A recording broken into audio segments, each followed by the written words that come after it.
involvement in the hoax with false statements, yet time and again, the American justice system has been weaponized against President Trump and his associates, such as Peter Navarro, with reckless abandon. The DOJ's inaction on Nellie Ohr's criminal referral, despite the obvious incriminating evidence provided in the FBI's own analysis, undermines public trust in the rule of law thanks to Director Wray's utter failure. Senator Blackburn. Thank you, Mr. Chairman. And Director Patel, thank you ever so much for being with us today. And I want to thank you for your commitment to fight violent crime in Memphis. And when you first came to meet with me before your hearing here, I gave you the stats on Memphis, Tennessee, and their crime rates. And then you committed then and again at your confirmation to help us. You have been true to your word, and we are very, very grateful. Operation Viper has been such a success. The 500 arrests are important. These are gang members and gang leaders out of Memphis, Tennessee. There are over 100 gangs in Memphis. So the impact of these arrests, the impact of 100 indictments of these gang members. And now we have a U.S. Attorney's Office that will actually prosecute violent crimes and actually take up and prosecute federal gun crimes. This is helping to make Memphis safe again. And yesterday at the White House, to have the president announce the second phase of this with bringing in the Guard, and we've got ATF and DEA and the U.S. Marshals and Homeland Security, and the work that you and General Bondi and the President have done is so appreciated by the people of Memphis, Shelby County, West Tennessee, and I am ever so grateful for the work you've done. You know, one of the things as we talk about Memphis and what a vibrant and wonderful historic city it is, it's important to realize Memphis is one of the logistics hubs in our country. You have I-40, which goes East Coast to West Coast.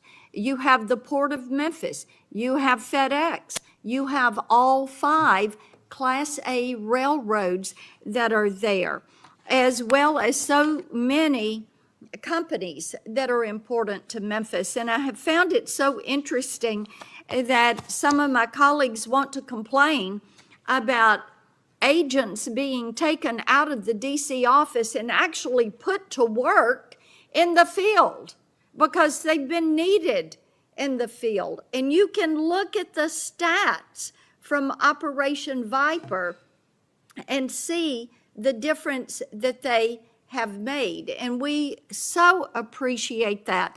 I do want to drill down just a little bit on the issue of cargo theft, which ties into the logistics hub in Memphis. We've got a lot of companies that go through there.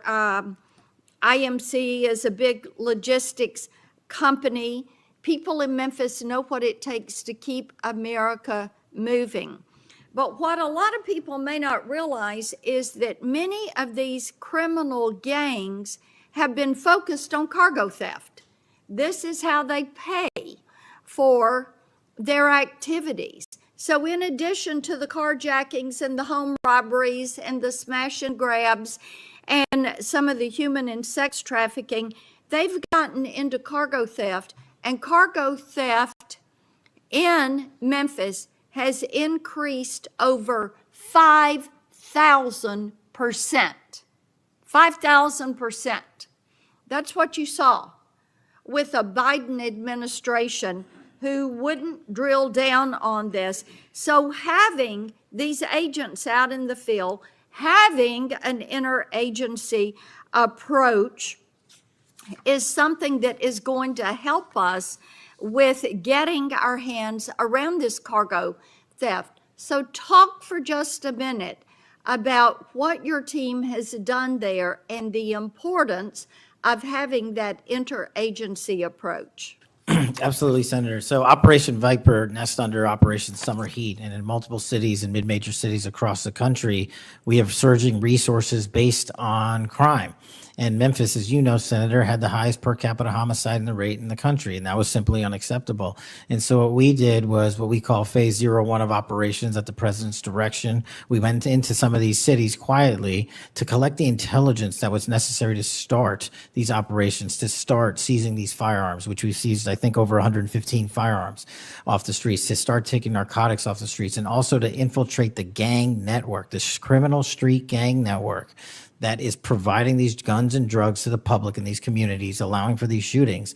And so what the FBI is good at, what the FBI is great at, is partnering with our local authorities in places like Memphis and Miami, and Chicago, and so many other cities across the country, to start the work, because you can't do the work on a dartboard basis. You need ground level intelligence. And that's what we do, working with our state and local law enforcement. And the results, I think they said over 100 indictments federally just in this 3-4 month surge. And now we're going to go in there with more resources to finish it. And we are grateful for that. And I think it's so important for my colleagues, what we have seen in Memphis. You mentioned something very important. Your agents go in and they go in quietly. There was no press conference. There was no fanfare. You went in there to work. And very importantly, you gathered the intel. Who are these gang leaders? Where are they? Figuring out who was doing what, and then setting up the process to apprehend these individuals. And it requires infiltrating those networks and having that data to work from so that you are working in partnership. And as I have talked with elected leaders in Shelby County and Memphis, as we have talked with those in law enforcement, they have been so grateful to have this support and this additional education that comes, because local police are learning from your agents when they are learning how to track these gangs and infiltrate these networks. We know that phase 2 of this operation is going to kick off. The Guard is going to be there to support the Memphis Police Department to help them kind of catch up, because they still have a lot of people on their board. They know who they are, where they are, what they're doing. They want to apprehend them and bring them forward. So talk a little bit about how phase 2 is going to continue to work to support the law enforcement efforts in Memphis. Well, it's just like what happened here in Washington, D.C. It takes a whole of government interagency approach where we're working with the Attorney General, the DEA, the ATF, the U.S. Marshals, Department of Homeland Security, because each one of those agencies has specialized capabilities. And when we surge together to work off of the ground level intelligence was collected, you see what happened in Washington, D.C. here. And that's the next phase of it, because you are able to utilize the National Guard to set up border perimeter operations. So when you go into an area, you have the secure workspace to get in there and stay in there. The key here, Senator, is sustained criminal investigations and sustained prosecutions that clear Memphis, like we did Washington, permanently, and leave behind a blueprint for what local law enforcement can do with our federal partners to sustain that. We don't want to go backwards, and that's critical, but we're in the next step. Sustaining it will be the last one. Well, and we certainly appreciate that. I do want to touch on Operation Restore Justice. And Senator Britt mentioned some of this very briefly, and I know that you and A.G. Bondi have done a tremendous amount of work in protecting children. I appreciate that. And we passed my Report Act last year, and President Biden signed it, and this does require social media to report to NCMEC so that we can have these perpetrators followed up with and apprehended. That's a good start. We're still trying to get the Kids Online Safety Act passed. That has been a bipartisan effort. We have looked with disdain at what has happened with Discord and Charlie Kirk's killer, alleged killer. Talk for a moment about what else Congress ought to do in order to give you all the toolbox you need to apprehend these predators and pedophiles. Well, I think we need to go after the monetary backbone of this infrastructure, like we discussed earlier. I think we also need to make parents across the country aware of how invasive some of these social media sites are and how much criminal enterprise is going on and how easily these kids can be sucked into it. And also, the only way, in my opinion, to do that, as Senator Klobuchar and I believe Senator Graham had stated, was, we need to work on Section 230. It's been too long since we've addressed it. Nobody's being held accountable. They're making money, and our youth is dying. And Yes. that's just unacceptable. Well, we have that reform bill. Thank you, Mr. Chairman. Thank you. Senator Welch.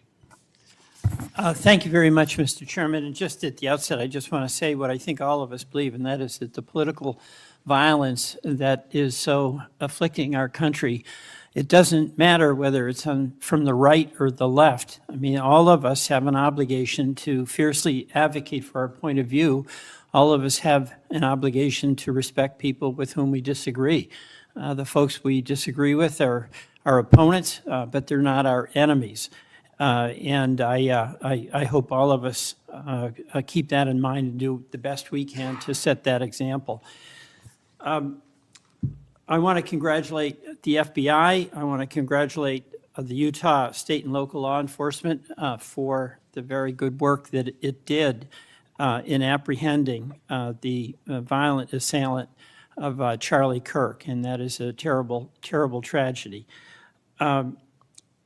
Director Patel, at one point you made an announcement that the suspect was in custody. We got our man. It turned out that was not true. In fact, I think that was about 27 hours before the person now in custody was apprehended. Why did you make that statement? Thank you, Senator. Appreciate you letting me address this.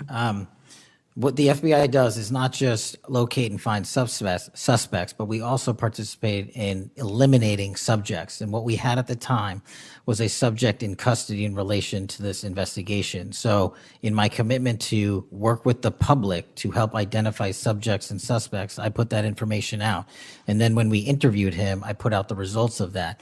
And could I have been more careful in my verbiage and included an A subject instead of subject? Sure, in the heat of the moment, but I was doing the best I could. In all candor, I don't quite get that, because if we have our man, that would suggest to the public that everybody can rest and relax and not then continue to provide information to local law enforcement and to you. Well, so that was a mistake.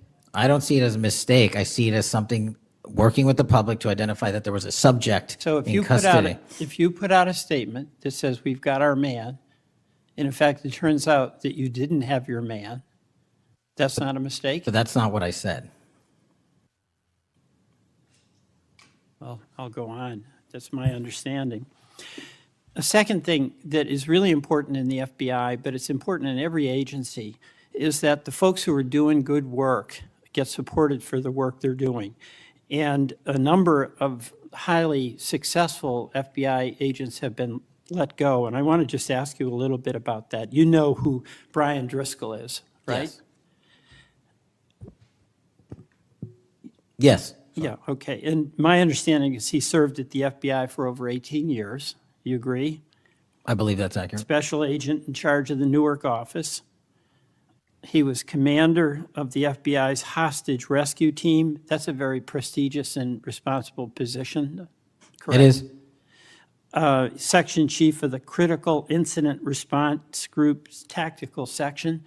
You've got to be pretty good to get that high responsibility. You agree with that? Yes, sir.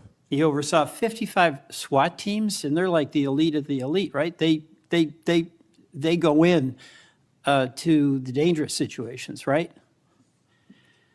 He got a Medal of Valor for his participation in a raid on ISIS terrorist Abu Sayyaf who had kidnapped American citizens, Kyla Mueller, right?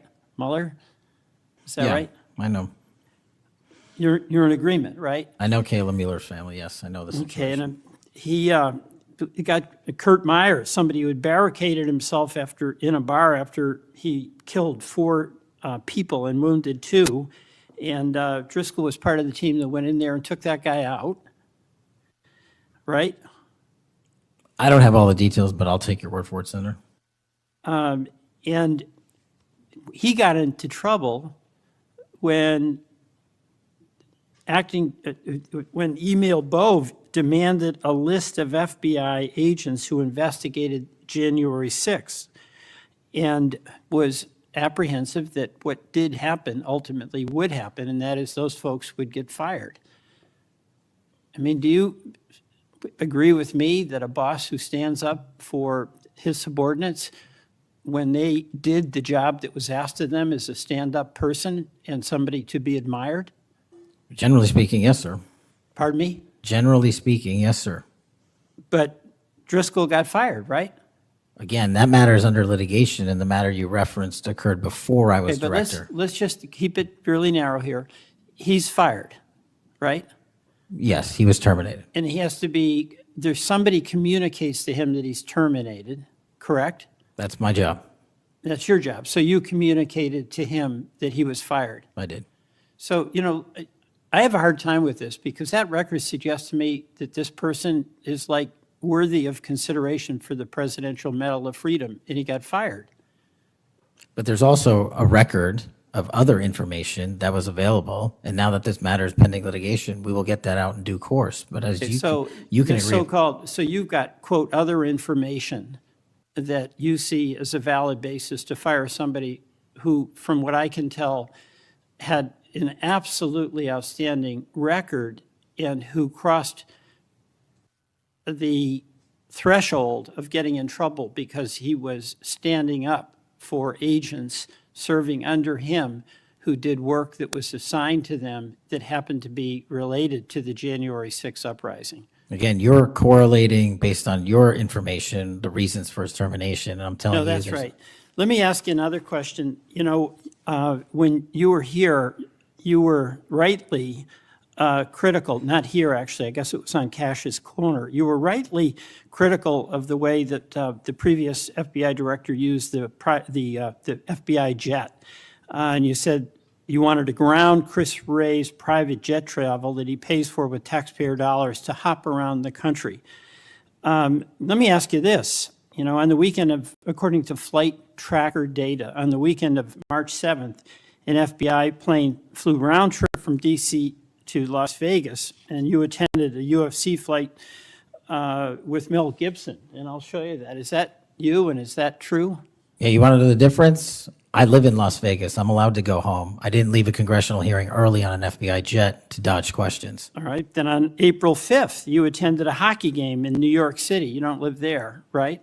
No, I don't. By the way, everyday FBI agents who are assigned in Washington don't get to fly home on a private jet. Well, this is a great point. Do you know why I have to use a private jet? Because Congress made it mandatory. Okay. In April 5th, well, we didn't make it mandatory that you go to UFC games with Mel Gibson. Are you telling me I can't go home? You got to use some judgment here. So when I'm at If home, you I would- can't do what I'm doing when I go home. Everybody else is allowed to go home, Let just me not keep me. going. No, I'm glad you go home. I Okay. love to go home, but I don't go home on a private jet. On April 5th, They're not you mandated to do so. You attended a hockey game in New York City with Wayne Gretzky, and Flight Tracker says the FBI jet took you to and from New York City, where you don't live, right? That's correct.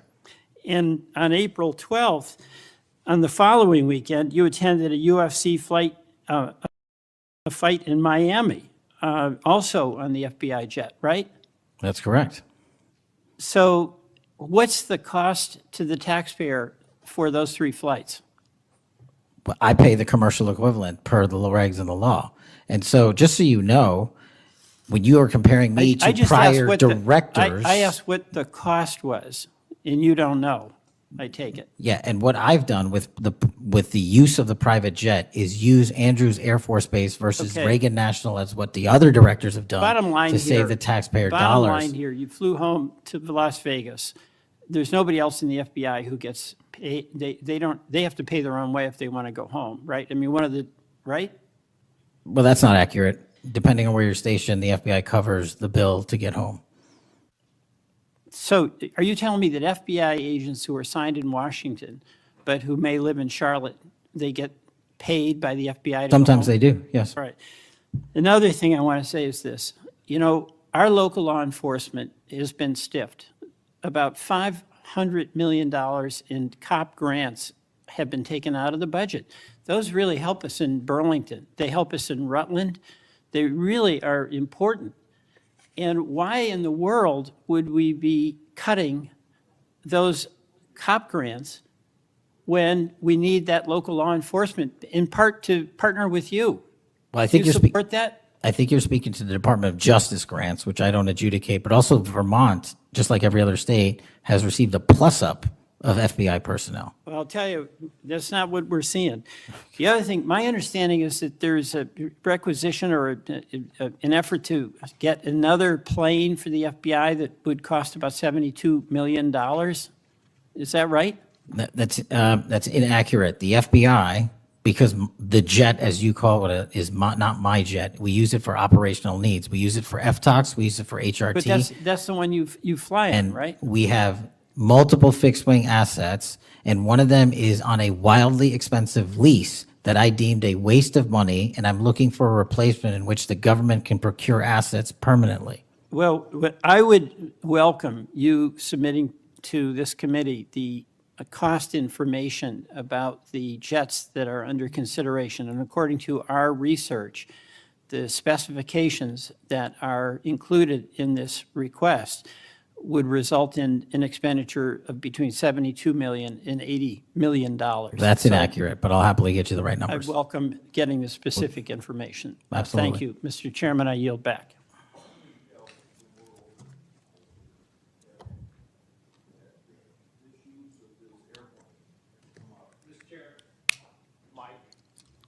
It's on, but I can get closer.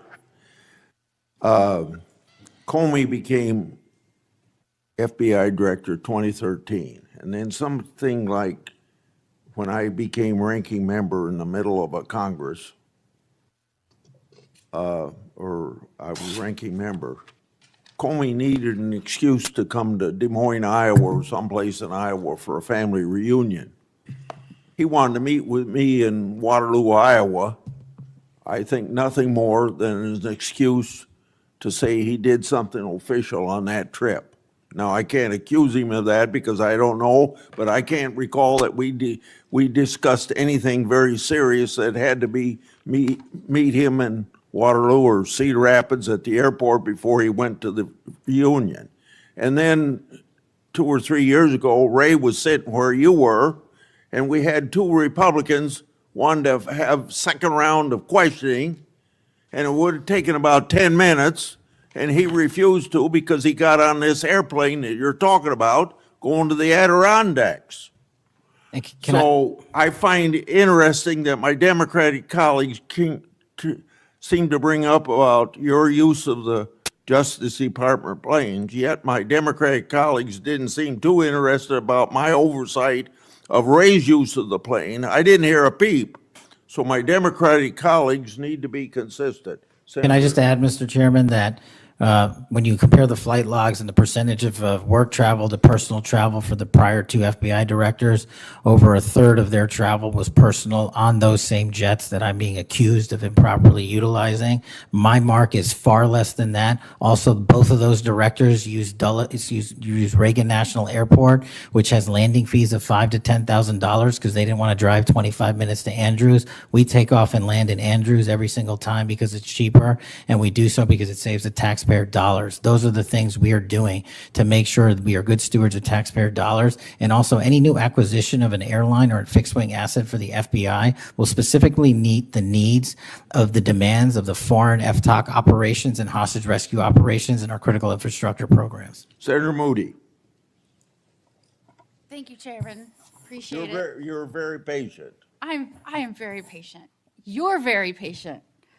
I'm new here to the Senate, and I watch what you have to go through as chairman, and we thank you.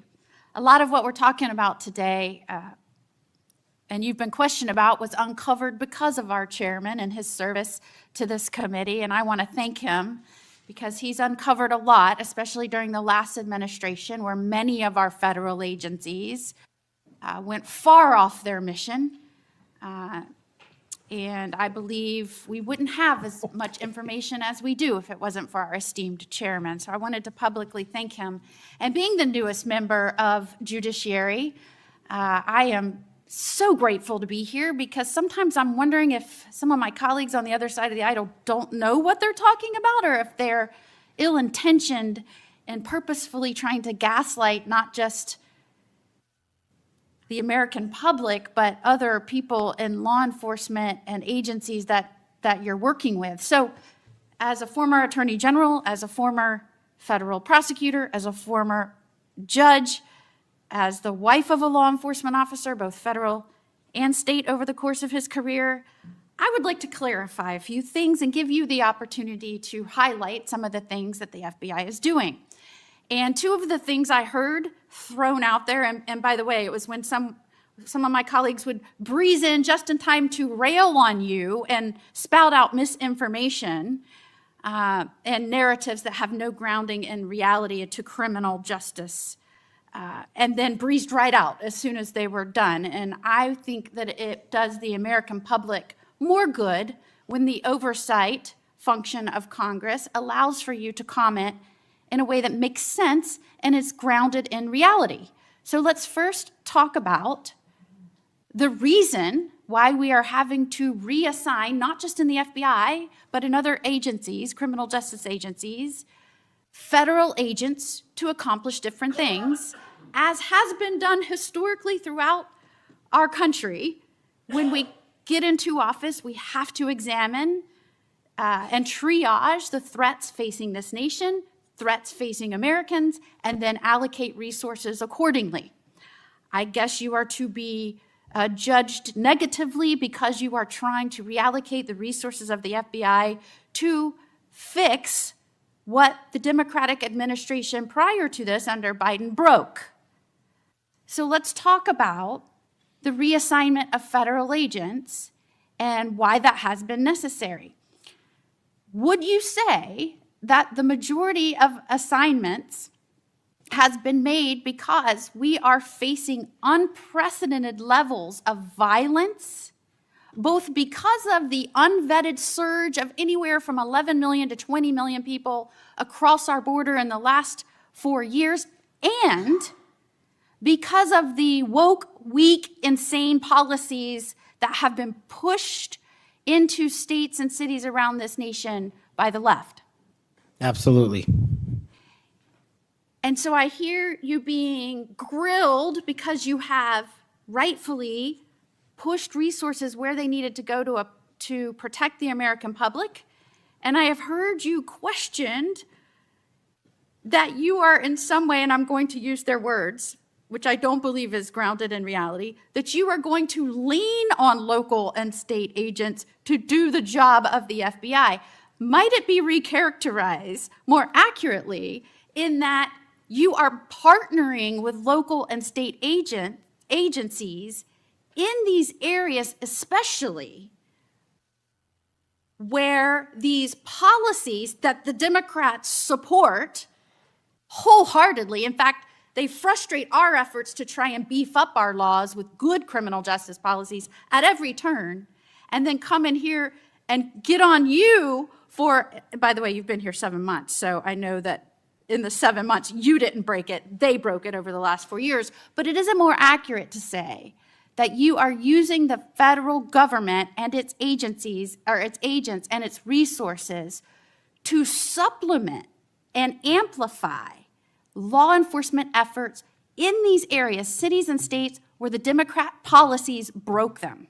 We are it's been an integral part of my tenure to use local and state partnerships. I say it everywhere I go. We cannot do the work without partnering with state and local authorities in every single state and every single county in this country. And why we pushed out to the field is simple mathematics.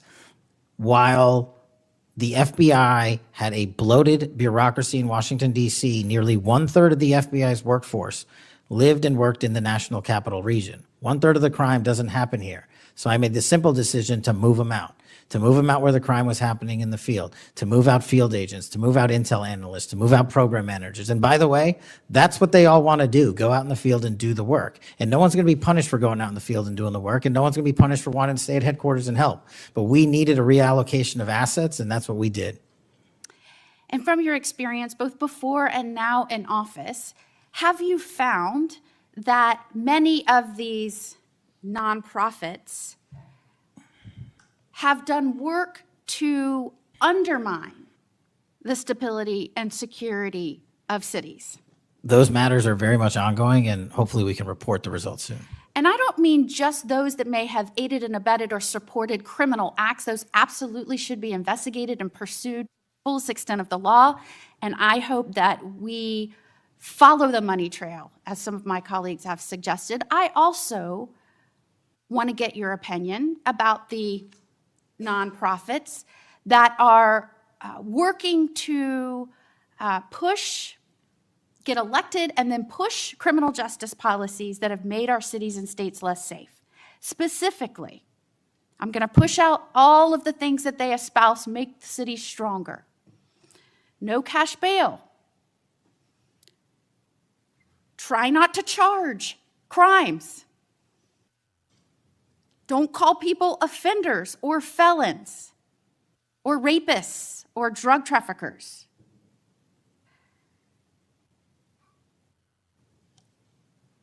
I can go on and on and on.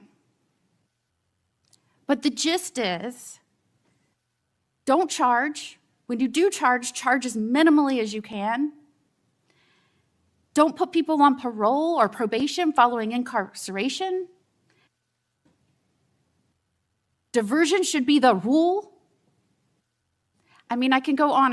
And we're seeing these play out in cities across our nation. I am one who believes it is always important to look at how we can do things better in our criminal justice system. But what has happened is some of these groups have hijacked that good intention by so many and used it as a way to subvert the stability of this country. And I firmly believe when that money is traced, you're going to find it's not only going not just to policies, but it's also going to pushing and promoting criminal acts. And I believe that money and support doesn't just come from infrastructure within the US, because I believe undermining our cities and this nation is something our foreign adversaries will get behind, and it will show that they are behind. Is the FBI trying in its reallocation of resources to make up and help in these areas where local law enforcement is trying its best, but it's fighting an uphill battle against mayors and city council and indeed governors that promote and support and pass laws and policies that follow these weak, insane policies? We go into every community where the crime rates are high, and if you look across the board, the crime rates are coming down across the country because the FBI is going in there and doing good police work, and we're not going to be dictated to by mayors or governors. We have federal law enforcement capabilities and responsibilities to our citizenry, and we're executing those on every single day, including rural communities and tribal lands. And you are, correct me if I'm wrong, welcomed and supported and enthusiastically praised by the cops that are there because they want those communities safer. Well, I think the police speak for themselves, and we'll let them do that at their own leisure. And one of the other gaslightings that I heard was that and we're trying to help them because they're having vacancy rates and they can't retain police, and you're causing that. Is it in fact that police across this country, because they've been defunded, they're not supported, they have groups that are continuously combating when they're trying to make the communities safer. I know this because when I was the Attorney General, they all wanted to come to Florida, and I welcomed them with open arms. In fact, we are increasing our ranks in Florida, sometimes to the detriment of other cities and states because they can't keep them. They tried to make it sound like it was your fault that we had vacancies in these police ranks around the nation, when in fact, aren't you trying to help bolster their ranks and help them because they have mayors and prosecutors and city councils and governors that won't help them? That's exactly what we did. We did it in DC. We're doing it in Memphis. We're going to Chicago, Miami, St. Louis, so many other cities across the country.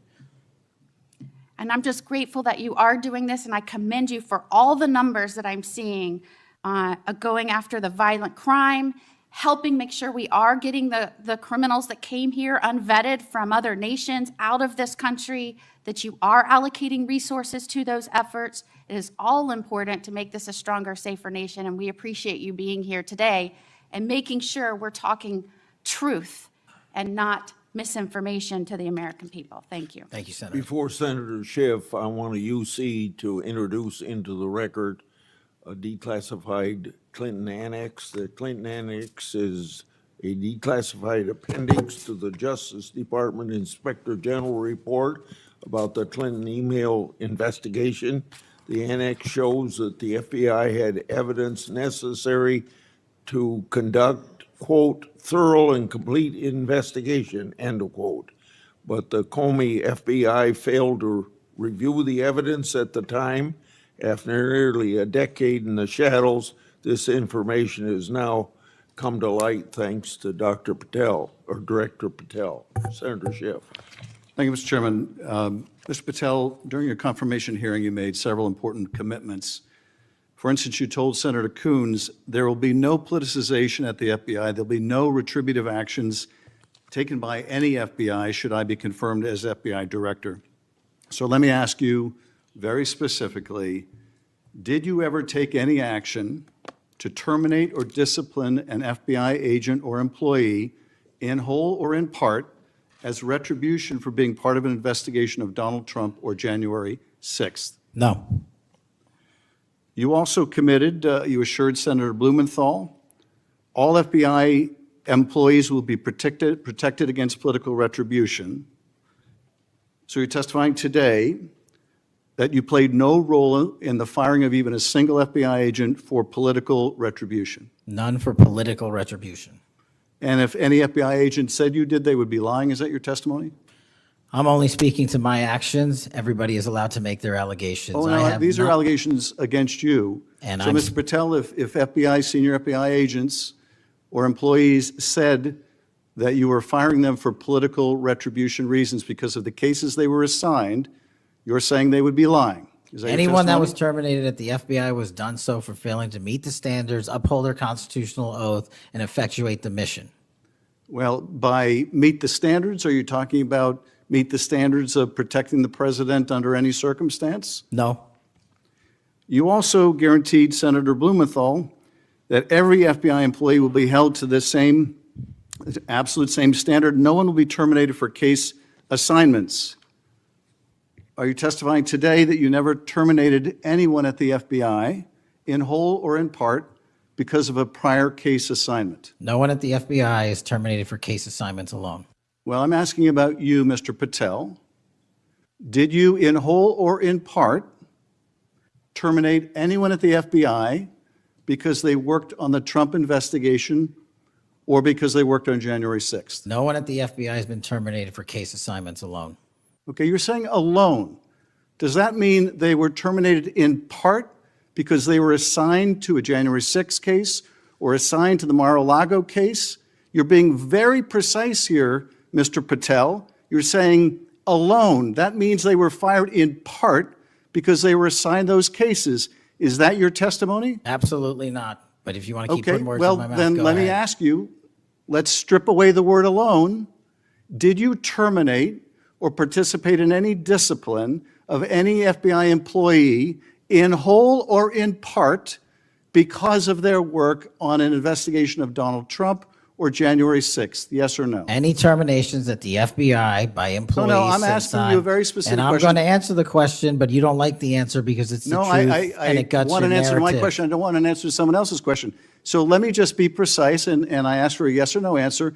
Did you ever terminate or discipline an FBI employee in whole or in part because they had been assigned or worked on an investigation of Donald Trump or January 6th? Yes or FBI no? employees are only terminated Yes if or they no, fail Mr. to Patel? uphold their oaths of Yes or office no? and duty. You're not at the answering my FBI question. I You're don't not have to answering my answer your question. question yes or no because you're setting up a trap so you can have a No, media I'm narrative. not setting up a trap. And I'm not giving it to you. Unless it's true that you fired people. People in have whole been or in part terminated at because the they- FBI who failed to uphold they were the assigned standards to. that the FBI requires them Did you to tell? uphold. Did you tell anyone at the FBI that all FBI employees who they identified who had worked on cases against President Trump would be removed from their jobs? Did you tell that to someone at the FBI? Say that I would remove people for case assignments? That people that were identified as having worked on cases against President Trump would be removed from their jobs? Did you tell that to someone at the FBI? People are not removed But for just case answer my question. assignments. Just answer my question. Did you tell that to People someone? are not removed for case No, assignments. you're not answering my question. And I would Mr. never Patel, tell anyone. Did you tell someone at the FBI that FBI employees identified as having worked on cases against President Trump would be removed from their jobs? Yes or no? Did you tell someone that? I would never tell anyone at the FBI that they're being removed for basically their case assignments. Okay, so anyone who had said that would be lying. Is that your testimony? Anyone can say whatever they want. No, I know, but you're saying they were a liar. I'm telling you what I said. Because this is in the complaint against you, Mr. Patel. So you're saying Mr. Driscoll and others are liars? I'm not going to address the complaint and the ongoing Okay, well then let me ask litigation. you, have you ever told anyone at the FBI that the FBI tried to put the president in jail and he hasn't forgotten it, and that your job depended on the removal of agents who worked on cases against the president? No. Did you ever tell anyone that? No. Okay. Did you ever tell anyone that you knew these summary firings you were undertaking were illegal, likely illegal, and that you would be sued and later deposed? Did you ever tell anyone that? No firings at the FBI or terminations were done for anything other than justified Did you ever cause. tell anyone that, Mr. No, Patel? Why don't you no answer my question? terminations at the FBI were ever done in my tenure for anything other than failing Did you ever to tell uphold anyone their that, oath of Mr. Patel? You willing to office answer or the their- question? The FBI. I guess I you're not have willing to answered answer the it. question. So let me move on. Let me Repeatedly. move on to the Epstein files. You said you're the most transparent FBI director in history, so I'm going to put you to the test. In 2024, you were asked by Glenn Beck about Epstein's Black Book. And you said, he asked, who has Jeffrey Epstein's Black Book? And you said, Black Book, FBI. And he said, but who? That is, I mean, there's, and you said, oh, that's under the direct control of the director of the FBI. That's what you said. Was that true, Mr. Patel? I'll rely on you quoting it accurately. I did that a Was couple it of years true ago. what you represented to Mr. Beck and the president's supporters out there, or were you lying? No, Was it true that the Black Book, Epstein's Black Book, was in the possession of the FBI director? The Black Book was in the possession of the FBI. Okay, so now that you're the FBI director, you have possession of the Black Book, right? That index has been released. So you have Jeffrey Epstein's Black Book? What is known as Jeffrey Epstein's Black Book has been released by us. And you released it. And let me follow up on Senator Kennedy's question, because he asked you, and I'll be very precise here.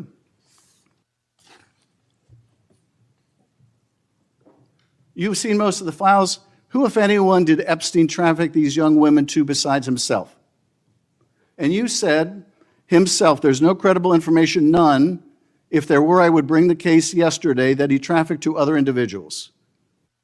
And Kennedy, the information we have, again, is limited. And Senator Kennedy said, the answer is no one. And you said, for the information we have. So is it your testimony today that in all of the Epstein files, that Jeffrey Epstein trafficked no one to anyone but himself? Is that your testimony, Mr. I never Patel? said Jeffrey Epstein didn't traffic anyone else. Did he traffic any young woman to someone other than himself? That was Mr. Kennedy's question, And I Senator Kennedy's said question. the information that 3 administrations have had access to I'm have asking made you- determinations that there are no investigative leads that were credible to prosecute and investigate any others. I'm Well, specifically I'm asking stating you whether we it's were your working on. testimony today. You just read that it, and I said it I'm- 10 minutes ago, so let the record reflect my testimony. I just want to make sure there's no misunderstanding, because there are victims like Virginia Guifer who have testified otherwise, who have said otherwise, and you're telling the American people today that the Epstein list is a single name and it's Jeffrey Epstein. That's what we're to believe? That's not what I'm saying. That's what you're saying, and Well, you let can me- say let me whatever ask you Let me want. ask you this. When Todd Blanche went to interview Ghislaine Maxwell, she said, but did I think these guys were coming for that? I really don't. If you met Epstein, there's no way that this cast of characters, of which it's extraordinary, and some are in your cabinet, who you value as your co-workers, and you know would be with him if he was a creep or because they wanted sexual favors. A man wants sexual favors, he will find that. They didn't have to come to Epstein for that. And the next question Todd Blanche, the president's former criminal defense lawyer, asked is not who in the cabinet, who are you referring to? His question is, so when's the last time you think you were with Mr. Epstein when he got a massage? So let me ask you, who are those cabinet members that Ghislaine Maxwell was referring to that, that were part of this cast of characters associated with Mr. Epstein? Who are they?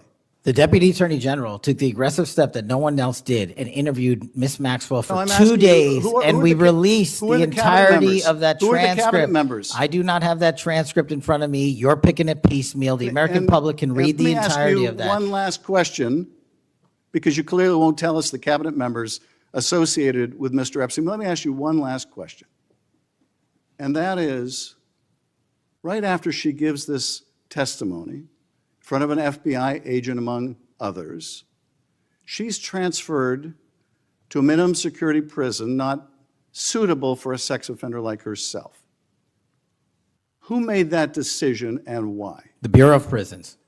The Bureau of Decisions made it in Prisons. the Bureau of Prisons decided on their own, without any consultation with Blanche or anyone else, that they were going to suddenly, after this interview, completely unrelated to this interview, completely unrelated to anything she said, move her to a prison not suitable for a sex offender. You want the American people to believe that? Do you think they're stupid? No. I think the American people believe the truth, that I'm not in the weeds on the everyday movements Oh, of you're not in inmates. the weeds? What I am The doing is most- protecting the this most- country, the providing most historic significant reform, witness- and the most combating the significant witness, weaponization of the intelligence Epstein by the files likes of you. cover-up, And we have gets countlessly proven you to from be a your liar in administration, Russiagate, in and you January call that 6th. being You are in the the biggest weeds? fraud to ever sit in the This United States stinks to Senate. high You are a heaven. disgrace to this This stinks to high institution heaven. and an utter And coward. I'm not surprised. I'm not I'm surprised not that you continue surprised to lie that the- from the- your that perch the- and put on a show two of you so you can go have raise you- money well, for your and for good charade. reason. You are a political buffoon at best. Well, you can take an internet troll. Take and it make- to the you can take bank an that the internet- FBI is you protecting can this make an country internet troll, and the state and the FBI citizens of the director California. will We always are bringing be nothing more historic than an reform. internet Point of troll. order. But all you care about is a child sex predator that was prosecuted by a prior administration, and the Obama Justice Department and the Biden Justice Department did squat. And what did President Trump do? Bring new charges courageously. And what have we done? Chairman, You said take I'm the control most of this transparent situation. FBI director in history. Take control of this 33,000 pages of information to you. I challenge you to say anything credibly to the truth. Go ahead and run to the cameras where you want to go now. Both of you be quiet. Before I go to Senator Tillis, without objection, want to introduce into the record the Durham Annex. The Durham Annex is a declassified appendix to John Durham's report about Crossfire Hurricane. The Durham Annex contains information exposing a reported Clinton campaign plan to falsely tie President Trump to Russia. For years, I've fought to assemble and publicize all the facts heretofore unknown surrounding Durham's investigation, Crossfire Hurricane, and related matters.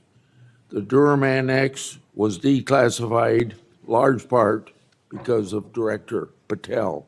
Senator, tell us. Thank you, Mr. Chairman, and Director Patel, thank you for being here. I've actually admired the way you've tried to keep your composure over the course of this. Kind of reminds me of an old Far Side comic that said the floggings will continue until morale improves. The last one I just coach you on, don't take the bait, because they're going to use that discussion between you and Senator Schiff, as you've suggested before, to raise money. Just sit down in the quiet confidence that you're doing a good job. Real quick, in less than 30 seconds, give me your resume again on why you're qualified for this position.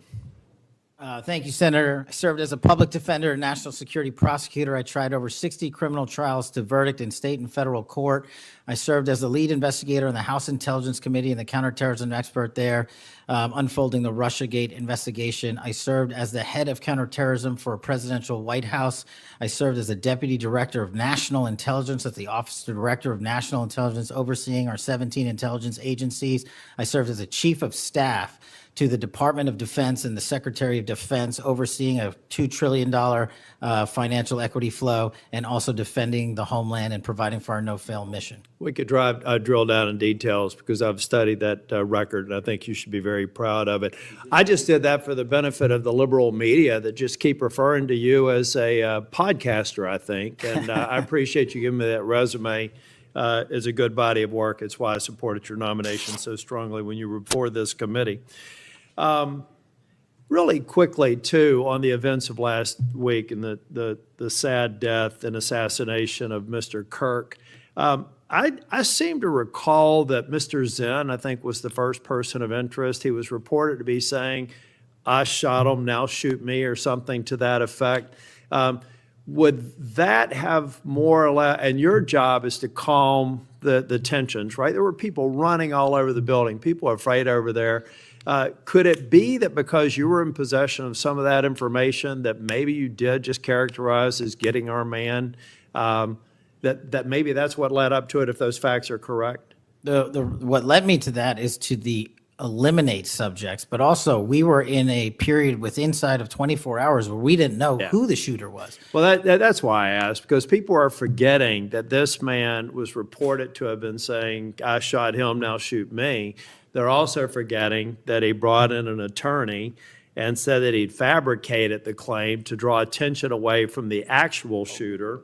And he went on to get multiple charges for possessing child pornography and sexual abuse material on his phone.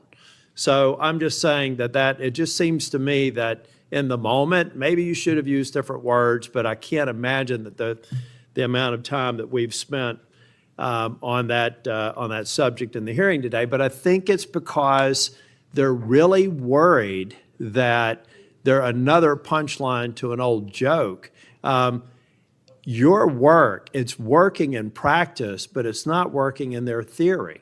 They haven't heard you, so it's working in practice, but not in theory. They haven't heard you say multiple times that you've plussed up FBI resources in every state.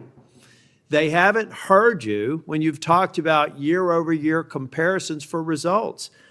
I don't care how many people you have at HQ, as long as you keep producing those results and they're good. They need to be sustained.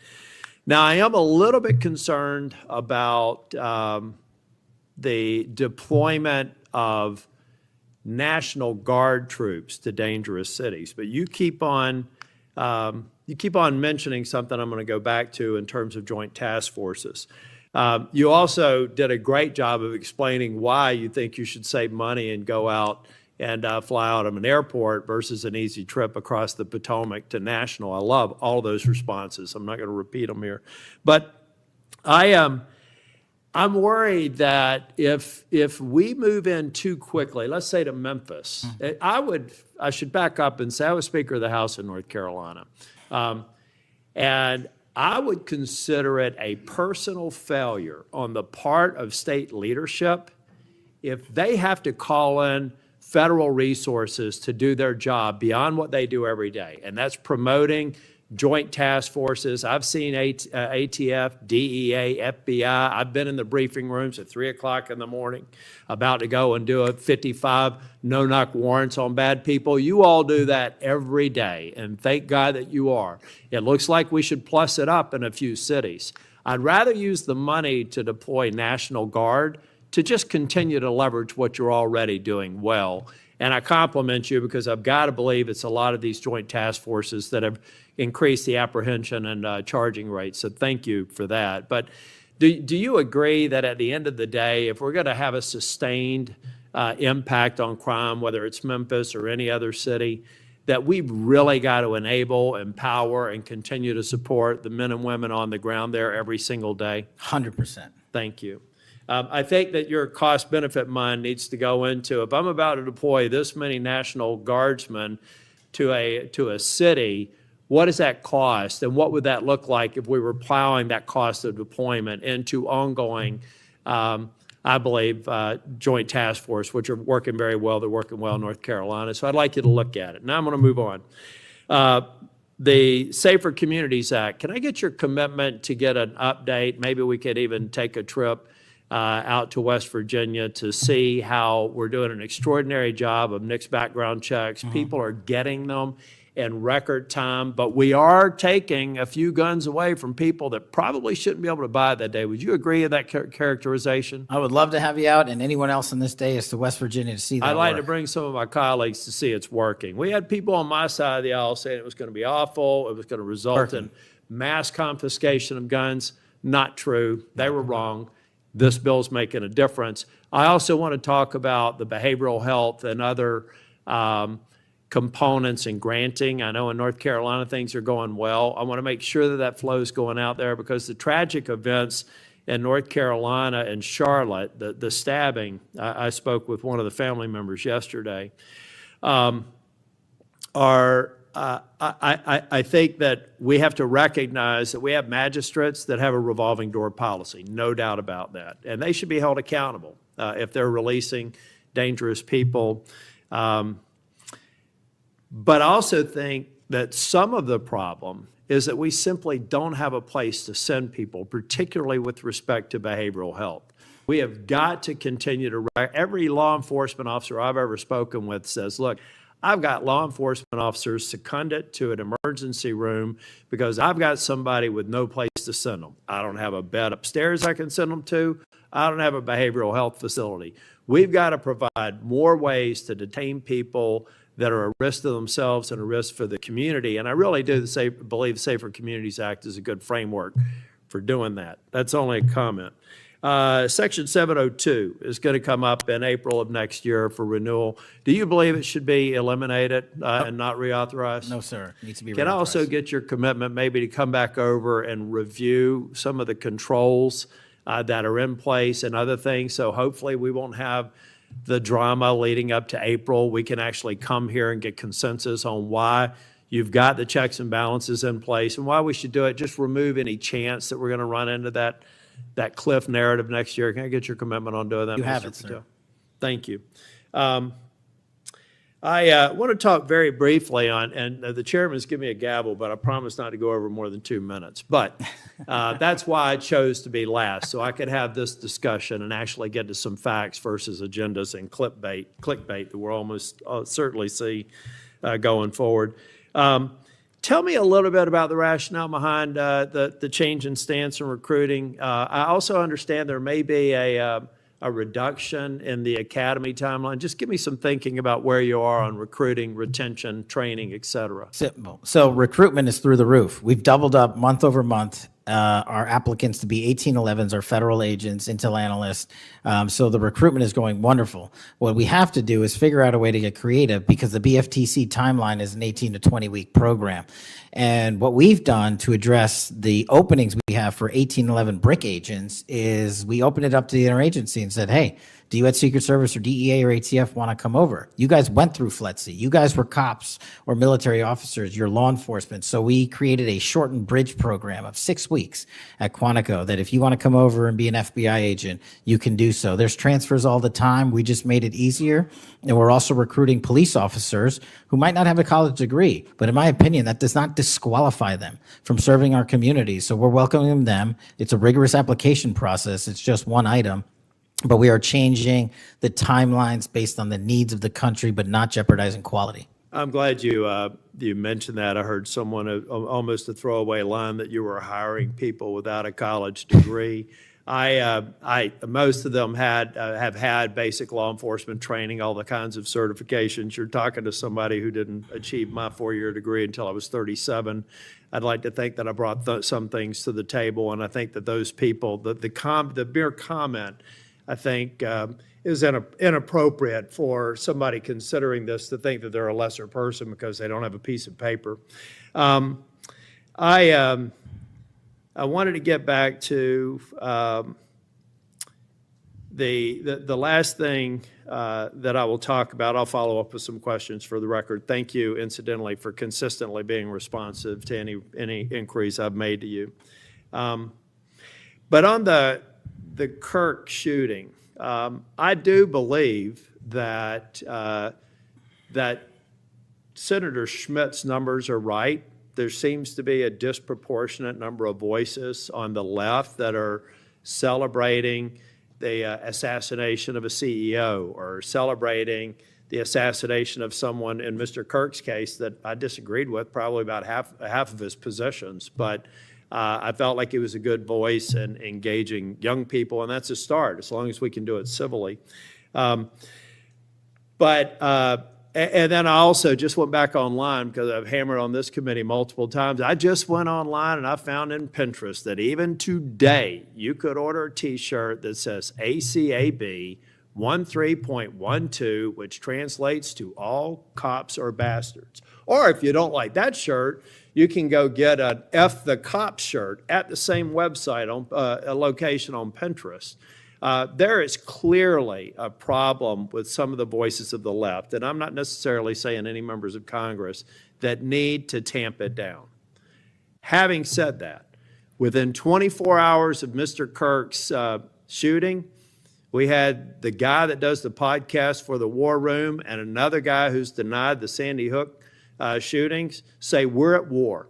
Now, how on earth, and I do believe it's a smaller number, but it's a number that has an influence. How on earth are we de-escalating the situation with the tensions as high as they were last week with going out and saying we're at war? I'm not asking you to respond to this question. I'm just saying that there are people out here on our side of the aisle that still need to look in the mirror. Even if you agree that it's a lower number, bad is bad no matter how many numbers they are. And that kind of rhetoric and that kind of mobilization makes your job more difficult and puts us in a position where we're not being as productive as you want the FBI and state and local law enforcement to be. I'm finished. I just want to thank you for your service. I want to thank you for your concise answers.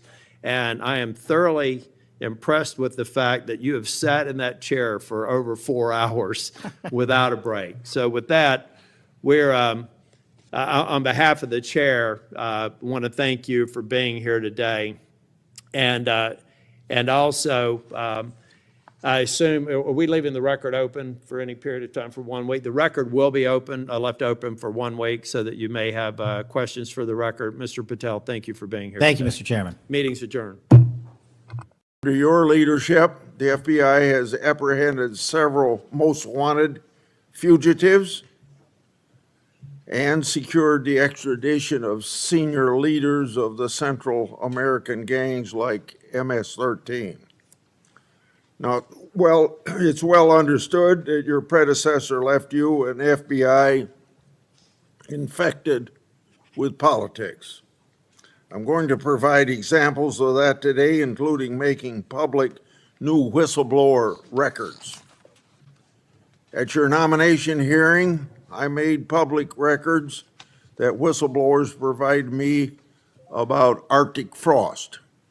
Arctic Frost was the FBI case opened and approved by antitrust Trump FBI agent Tebow.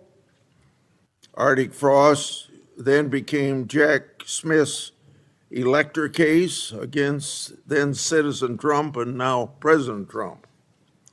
These new records show that Arctic Frost was much broader than just an electoral matter.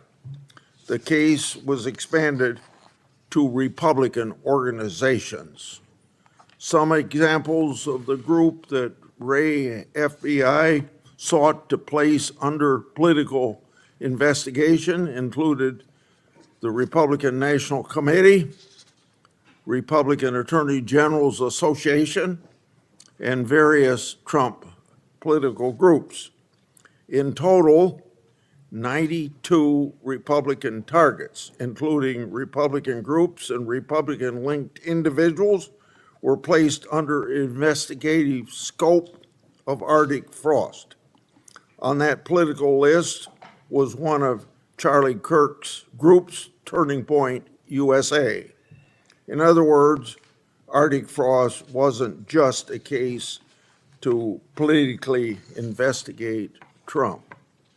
It was the vehicle by which partisan FBI agents and Department of Justice prosecutors could achieve their partisan ends and improperly investigate the entire Republican political apparatus.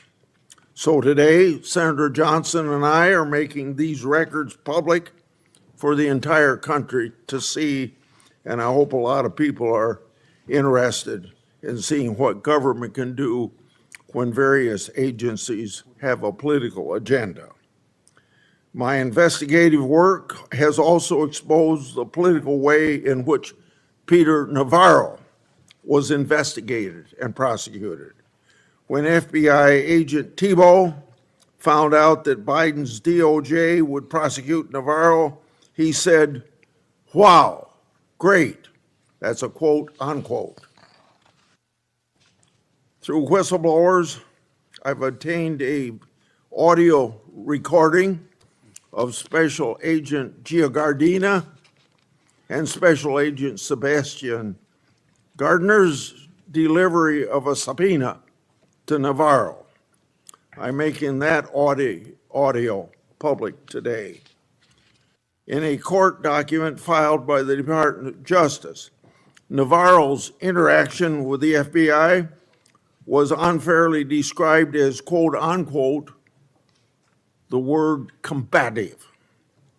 That intervention with Navarro was just as the justification to later aggressively arrest him. Then we get to the Clinton Annex and the Durham Annex. The Clinton Annex showed that the Comey FBI had evidence necessary to complete the Clinton investigation, the one about her mishandling of emails and classified information, but the FBI never did its job because it never reviewed the evidence at that time.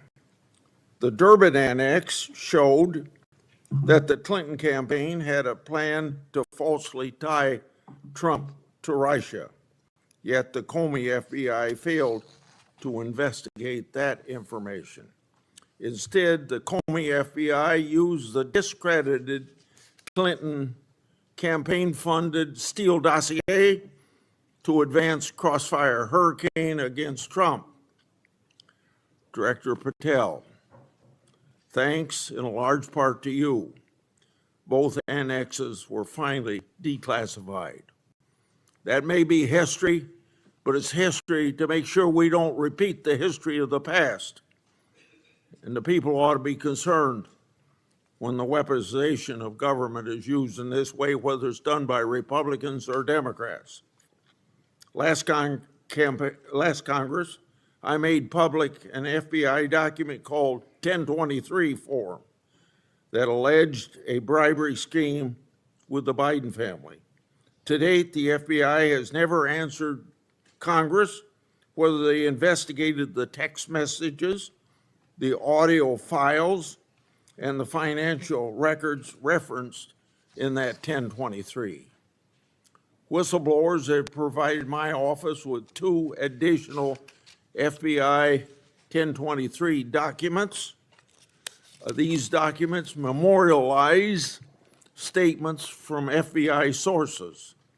These 2 new 1023 documents are from separate FBI confidential human sources during different years. So in total, we now have 3 different FBI confidential human sources providing information about the Biden family and potential criminal conduct. Today, Senator Johnson and I are releasing these records. Let me say this for the partisan media, the people that are supposed to be policemen of our Republican form of government. We aren't saying the allegations are true. We want to know what the FBI did to fully investigate their veracity or lack thereof and what they concluded. Let's put this matter to rest one way or the other. Starting with my chairmanship, I've given one example after another of disgraceful partisan weaponization by federal law enforcement. Since the Trump administration took power, many FBI agents have been removed. The removal included agents and prosecutors who became partisan weapons that lost their way, and I've made records public to prove it. And many of my whistleblowers were aggressively retaliated against by some FBI agents who were subsequently fired. One FBI whistleblower publicly said of these terminations, quote, "Ensuring that they no longer work at the FBI isn't retribution, it's responsible leadership," end of quote. Which brings me to my final and favorite topic, whistleblowers. In August, 10 of my FBI whistleblowers secured compensation agreement because of your leadership, Director Patel. It included a mix of reinstatement to the FBI, reinstatement of security clearances, and monetary compensation. At the beginning of this month, another of my FBI whistleblowers got their job back. All told, across government agencies, almost 20 whistleblowers have received fixes to their retaliation. Today, you'll get a lot of grief from some members of this committee, but in the short amount of time you've been director, you've corrected whistleblower retaliation, increased transparency more than any other FBI director I've seen, whether that FBI director was appointed by Republicans or Democrats. And I've been around here more than anybody else on this committee. I yield to Senator Durbin. Thanks, Chairman Grassley, for holding this oversight hearing during a critical period in the history of the Federal Bureau of Investigation. During my 4 years as chair, I held 4 hearings with then FBI Director Wray. As a reminder to Republicans who claim the Biden administration weaponized the FBI, President Biden retained Director Wray, a lifelong Republican who was President Trump's nominee for the office. After his second election, in an unprecedented move, President Trump forced out Director Wray and nominated Kash Patel, arguably the most partisan FBI director ever. Director Patel came to the FBI with a political mission, and he spelled it out in writing in detail. He wrote government gangsters, quote, "The rot at the core of the FBI is not just scandalous, it's an existential threat to our Republican form of government," end quote. And with the power of his office and the blessings of the president, he attacked the FBI with a vengeance. Mr. Patel had falsely claimed the FBI, quote, was planning January 6th for a year, end quote. He even went so far as to produce a song by the January 6 rioters who violently assaulted police officers in the Capitol. He compiled an enemies list of public servants he called government gangsters, like former FBI Director Mueller, whom Patel called, quote, an utter swamp creature. Former Trump officials who served with Mr. Patel warned us he would weaponize the FBI to protect the president's allies and target his critics. And indeed, Director Patel has already inflicted untold damage on the FBI, putting our national security and public safety at risk. Since January 20th, the Trump administration has engaged in an unprecedented purge of FBI officials. As we heard from highly credible whistleblowers, Mr. Patel was involved in directing this purge even before he was confirmed, despite his sworn testimony to this committee. It began with terminations and forced retirements of all 6 nonpartisan career officials who run all 6 branches of the FBI, assistant directors. Since then, at least 18 of the 53 special agents in charge of FBI field offices have been removed, along with many other senior officials. Individual agents have been targeted for termination simply due to the work that they were assigned, such as January 6th investigation. In fact, according to former acting FBI Director Brian Driscoll, in a lawsuit filed last week, Director Patel made this very plain, telling Driscoll personally, quote, that his own job depended on the removal of agents who worked on the cases against the president, end quote. And even though he knew, quote, the nature of summary findings were likely illegal. At the same time, Director Patel has installed MAGA loyalists as political appointees in key career positions, including conspiracy theorist Dan Bongino as FBI Deputy Director, the first time in the history of the FBI that this position has not been held by a career FBI agent. Director Patel has also reportedly initiated loyalty test, requiring dozens of officials to sit for polygraph exams and answer inappropriate questions about whether they've made negative comments about him personally.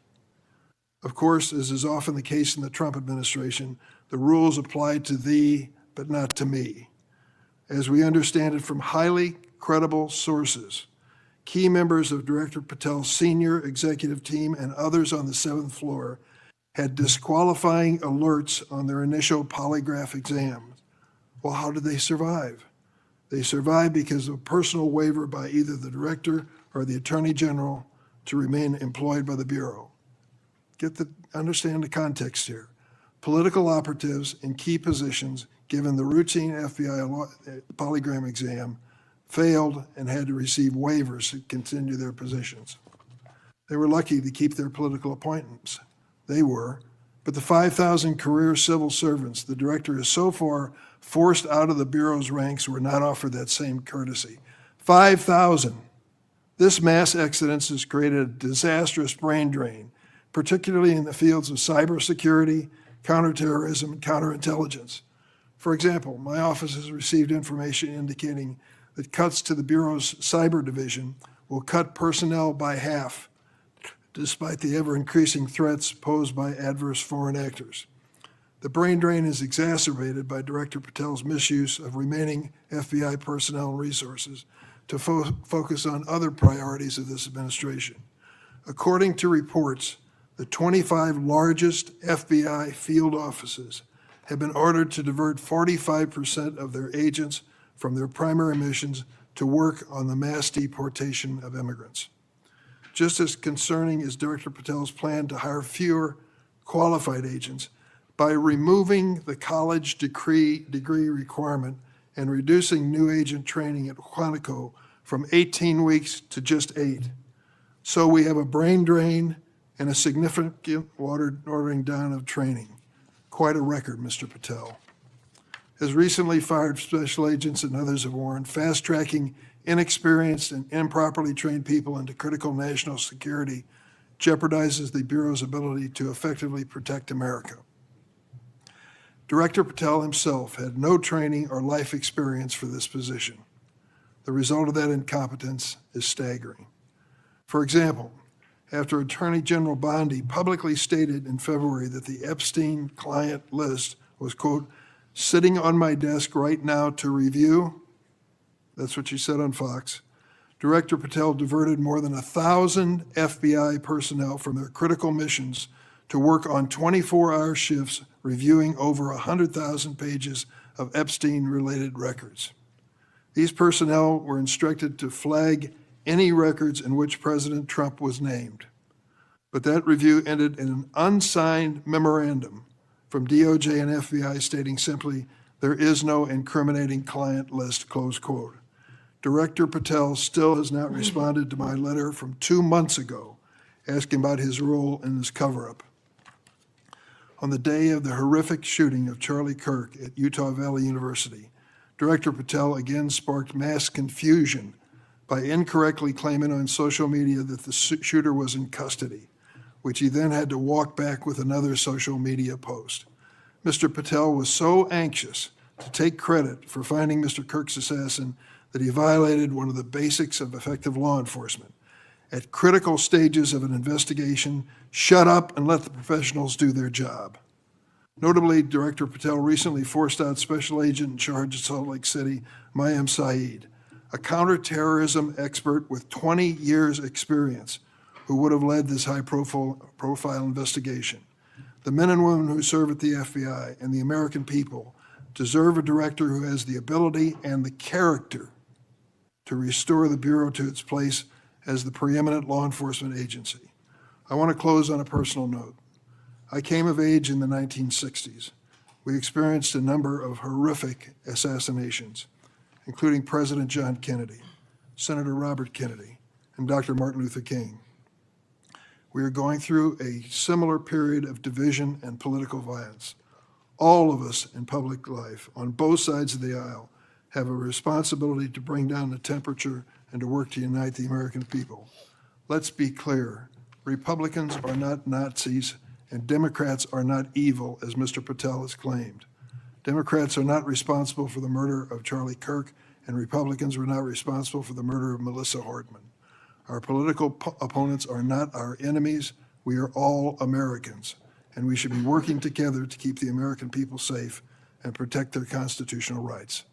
Thank you, Mr. Chairman. Would you please stand so I could swear? Do you affirm that the testimony you're about to give before this committee will be the truth, the whole truth, and nothing but the truth? So help you God. Please be seated, and you can give your statement now. Thank you. Good morning, Mr. Chairman, Ranking Member Durbin, and members of the committee. It's an honor to be here with you today as the 9th Director of the FBI. I want to providing a briefing into the tragic assassination of Charlie Kirk. It's important that this FBI is transparent as possible without jeopardizing investigations. Charlie Kirk was shot at 12:23 p.m. on September 10th. I think this timeline is critically important. Less than a day later, the FBI, at my direction, released the first set of images of the suspect that we captured based on our analysis on the ground. Later that evening, while conducting extensive interviews and cell phone analysis, and also flying out evidence response teams and hostage rescue teams and evidence tacticians who were collecting evidence in live time and flying them back to Washington, D.C. in our laboratories for immediate analyses, we were able to extract video from the campus feed. And at my direction at 8 p.m., in partnership and promise to working with the public to bring this fugitive to justice, we released a newly, never before seen video of the suspect. We also released new enhanced photos of the suspect. A few hours later, that suspect was in custody, pursuant to the interrogation of the suspect's own father, who stated, "When I saw that video that you released, I recognized it was my son, and I confronted him, and he was handed over to lawful law enforcement authorities." That is the FBI working with the public, as I promised, being transparent and providing critical information along the way in the manhunt for the suspect or suspects involved in Charlie's assassination. We received over 11,000 tips in the first 24 hours alone. We received 16,000 submissions to our digital media enterprise and tip lines. That is a large number of material to go through. I want to thank President Trump and the Attorney General, Pam Bondi, for their unwavering support and commitment of resources to this and all investigations. I also want to especially thank our colleagues in Utah, the Governor's Office, DPS, and the sheriffs out there. State and local law enforcement partnership has been a cornerstone since I took over at the FBI, and it was no different here. And our teams in Salt Lake City, our SACs out there across the country, our lab technicians in Quantico who raced to complete the evidence analysis so the public could have the answers they need. These people worked through the night without sleep for days on end. They are to be commended. They are not to be attacked. And many, many, many more people I don't have time to thank here today. But I do want to thank the American people especially. The mission of the FBI is for them and with them and by, with, and through them.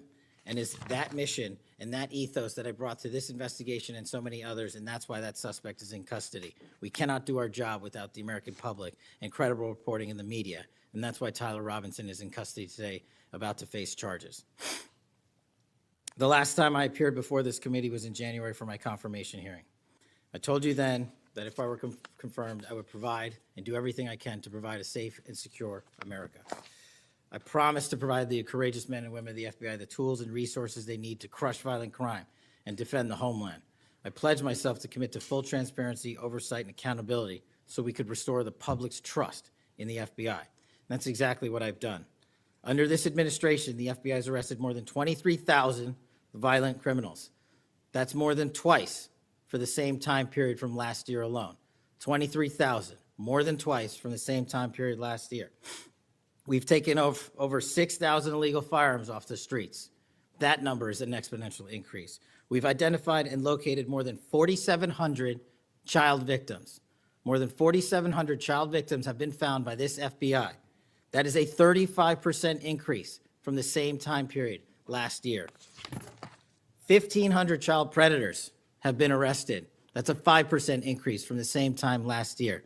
300 human traffickers have been arrested. That's a 10% increase from the same time last year. Over 350 members of Tren de Aragua, foreign terrorist organization, have been arrested, and we have 42 ongoing cases. That is a 250% increase from the same time last year. Those are just some of the things the FBI is doing differently and better because we are leading the mission to crush violent crime and defend the homeland. We have also arrested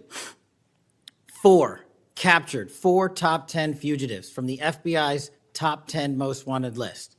To put that in perspective, that's the same amount I've captured in 7 months than my predecessor did during the entirety of the Biden administration. Those are real results, and the credit is to the men and women at the FBI. We've been able to achieve these results because the FBI recognizes violent crime doesn't just happen in Washington, D.C. That's why one of my first decisions as a director was to get the people, the Bureau's professional staff, out to the field. And we've done that with great speed. And every single one of your districts and states has received a plus-up of FBI personnel, agents, and special operators to the tune of almost 1,000. We did that because crime had unexpectedly and unacceptably exploded across the country. In fact, one of the stats that the American people should thank the FBI the most for is we are on track to have the lowest murder rate in modern American history. The lowest murder rate by double-digit percentages. A major factor in the drop of this violent crime is the FBI's flagship Operation Summer Heat. We use this initiative at the direction of the President and the Attorney General, surging resources to our major and mid-major cities across America, conducting intelligence-based operations to target the worst of the worst, to target the gangs, to target the transnational organizations, to target the TCOs, and to target the drug trafficking cartels. And we have taken them out city by city. There's a lot of work left to be done, but we're off to a great start.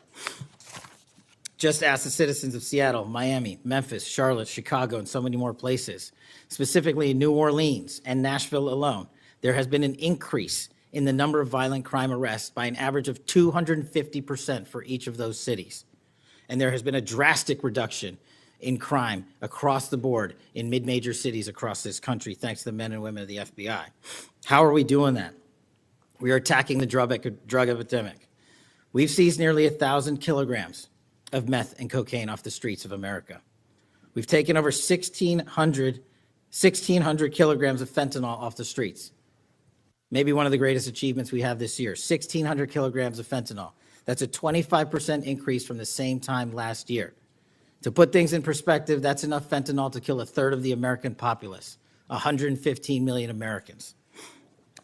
We're also going after the companies that manufacture these precursors overseas in places like mainland China and their cutting agents. In fact, this month in Cincinnati, we announced groundbreaking charges aimed at the individuals and businesses responsible for flooding these opioids and their precursors and cutting agents into the streets of America. And for the first time that I can remember, we are charging these businesses and enterprises, not just in America, but in mainland China, and seizing their operational necessity to have money by seizing their cryptocurrency wallets. We're also equally important to protecting the homeland. We know we have a no-fail mission.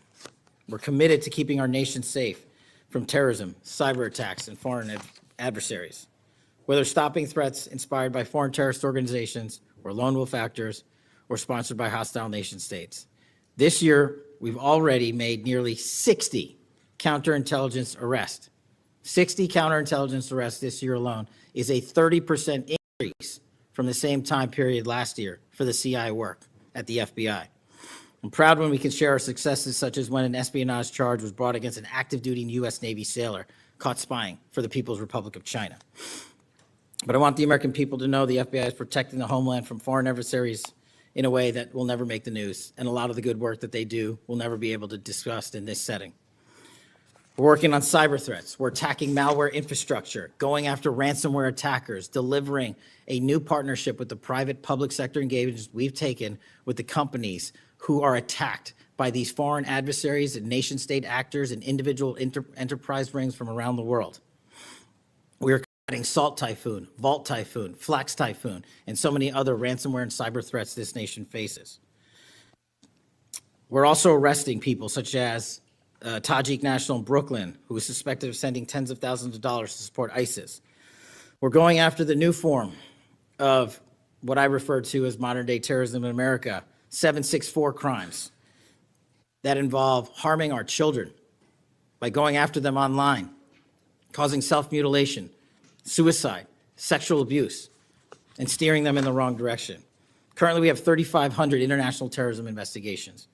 Specifically, we have in this country 1,700 domestic terrorism investigations, a large chunk of which are nihilistic violent extremism, NVE.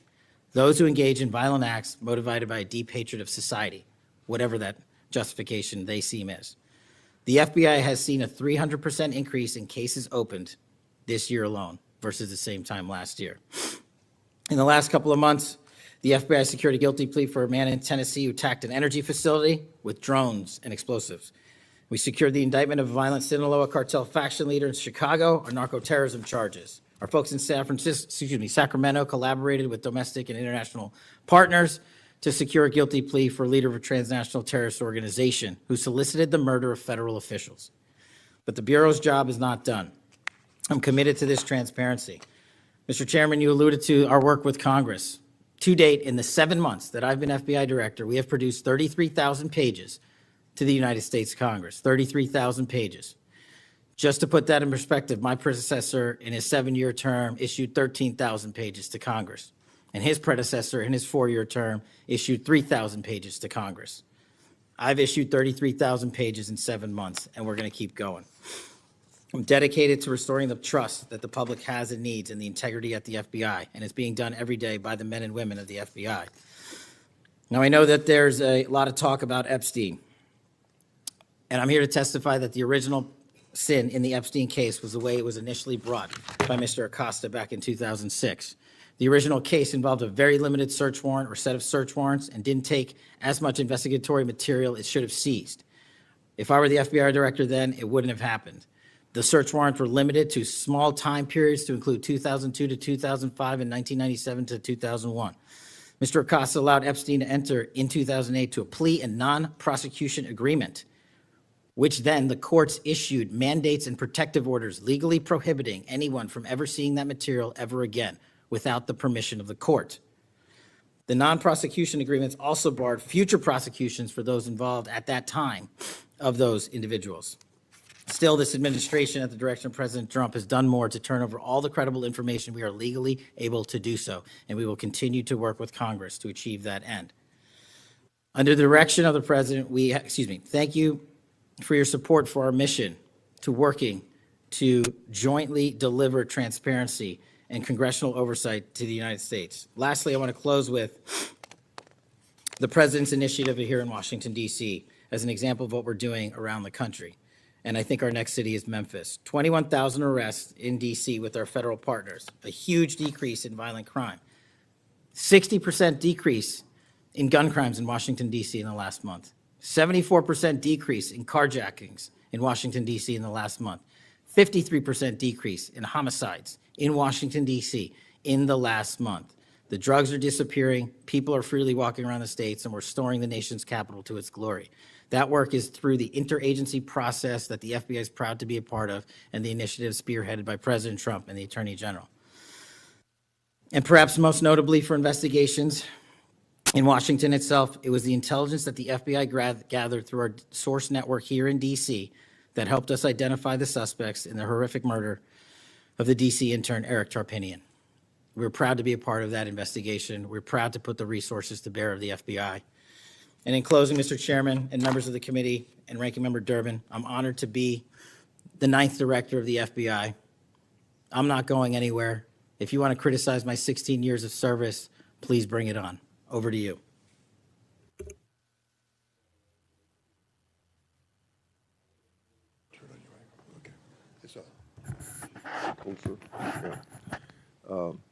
I've observed when, whether it's Republican or Democrats, want a yes or no answer, that the witness and the senators talking over each other. So I thought what I'd do this time, rather than have that happen, if there's something you don't get a chance to answer because of the demeanor of a Republican or Democrat senator, before we, when we get done with that questioner, I'd give you a chance to fill in if there's something you didn't get a chance to say. Since 2019, I've sought greater transparency about Jeffrey Epstein and the government handling of the matter. I've continued to investigate during this Congress. Director Patel, was Jeffrey Epstein an intelligence asset for the United States government or the foreign government? And if so, which agencies or governments? Mr. Chairman, I can only speak to the FBI as the director of the FBI, and Mr. Epstein was not a source for the FBI. Okay. Would you commit to providing my office with all classified and non-classified records relating to the Epstein matter? I will commit to providing all records I'm legally permitted to do so under the court orders.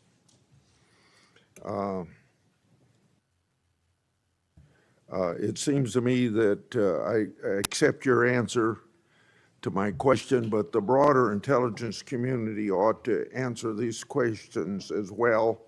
Victims deserve an answer.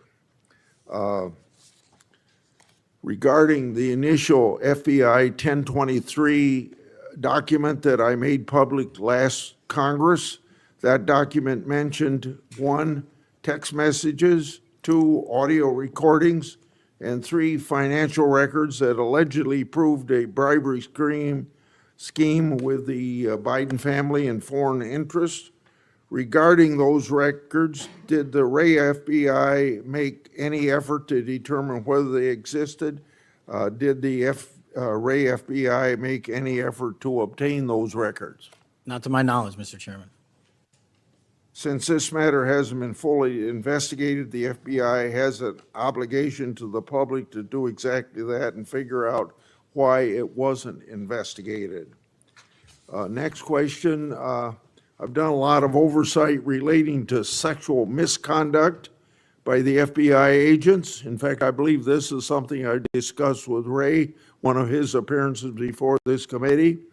According to the FBI Inspection Division, It opened nearly 300 investigations based on sexual misconduct referrals between 2017 and 2024. According to whistleblowers, the Biden-Ray FBI totally dropped the ball on this question. One credible accusation of sexual misconduct is too many, of course. Are you committed to reviewing the Bureau's policies to ensure responsible responses to credible allegations of misconduct, that they're swift and adequately protect victims? Yes, Mr. Chairman. Relating to a similar subject, during child crimes and sexual misconduct related investigations, are any private sector companies less than cooperative with you? What improvements in information sharing need to be made to catch those criminals? Mr. Chairman, we can always do better with our private sector companies. I've reached out to the leaders of most of them, asking them to provide more material so that we can be responsive and take legal action and protect the youth of this country. I'm happy to discuss, possible legislation that we can do to allow for these companies to continue. Yeah. Say, maybe 1 inch up on the microphone. Sorry. I think you're close enough, but I think it's just a little bit lower. When you raise your head, it's difficult to hear. Director Patel, since 2021, I've raised concerns about the Biden administration failure to properly vet Afghan evacuees. Director Gabbard informed my office that as of August 2022, approximately 1,600 evacuees located in the United States had ties to terrorism and other derogatory information. That's why I and many others have opposed bills giving blanket approval. Are you aware of what steps your predecessor took to investigate these evacuees? And what steps have you taken to investigate them? And what, if any, national security concerns still exist? Mr. Chairman, I can't speak to the steps my predecessor took, but I will make sure we do a sweeping review and get back to you on that. As far as the Afghan refugees and evacuees, as during my tenure, we are going through the databases to make sure that no known or suspected terrorists enter this country to harm our nation. And also, as my resolve as FBI director, one of the first acts we undertook was a manhunt of one of the Abbey Gate bombers and leaders in that crime spree that killed 13 brave Americans. And within 2 weeks, we caught one of the leaders of the Abbey Gate bomber and brought him to justice here in 2 weeks from Pakistan. And so my commitment to you on Afghanistan in all matters is complete and without border. Yeah. Through my and other investigations, we found that the Biden administration lost thousands of undocumented children. We never heard a peep from senators wanting to help find them, even after I invited them to do so. In September 2025, the Trump Health and Human Services announced the creation of an interagency crime coordinator cell to find these and other missing children. That interagency group reportedly includes your agency. What resources and personnel have the FBI assigned to this new interagency effort, and what steps have the FBI taken to assist in locating missing children that the incompetent Biden administration lost? Protecting our youth is maybe the top priority for the FBI. As it specifically relates to your question, Mr. Chairman, as I stated, we've surged resources not just to this cell, but across the nation to our FBI's field office to locate children who have been trafficked, who have been victims of sexual abuse. And we have located 4,700 children in the 7 months since I've been FBI director. And that is a 35% increase from the same time period last year. And we're not stopping, and we're committed to doing that work on our tribal lands as well. And we are finding victims of child trafficking and child abuse every county and every district, and we're not going to stop. Okay. As I mentioned during my opening, I'm releasing documents with Senator Johnson about Arctic frost. Specifically, the documents show its scope expanded to include 92 Republican organizations. From evidence that I've seen, it looks to me like another political hit job against Republicans. What steps has the FBI taken to make sure improperly predicated investigations and weaponizations like this don't happen again? The simple answer, Mr. Chairman, is the FBI will only bring cases that are based in fact and law and have a legal basis to do so. And anyone that does otherwise will not be employed at the FBI. We are doing a prospective and retrospective analyses of individuals who may have weaponized the department and the agency. And as I've committed to you during my confirmation hearing and my conversations with you, this FBI will not be weaponized anymore in either side of the aisle.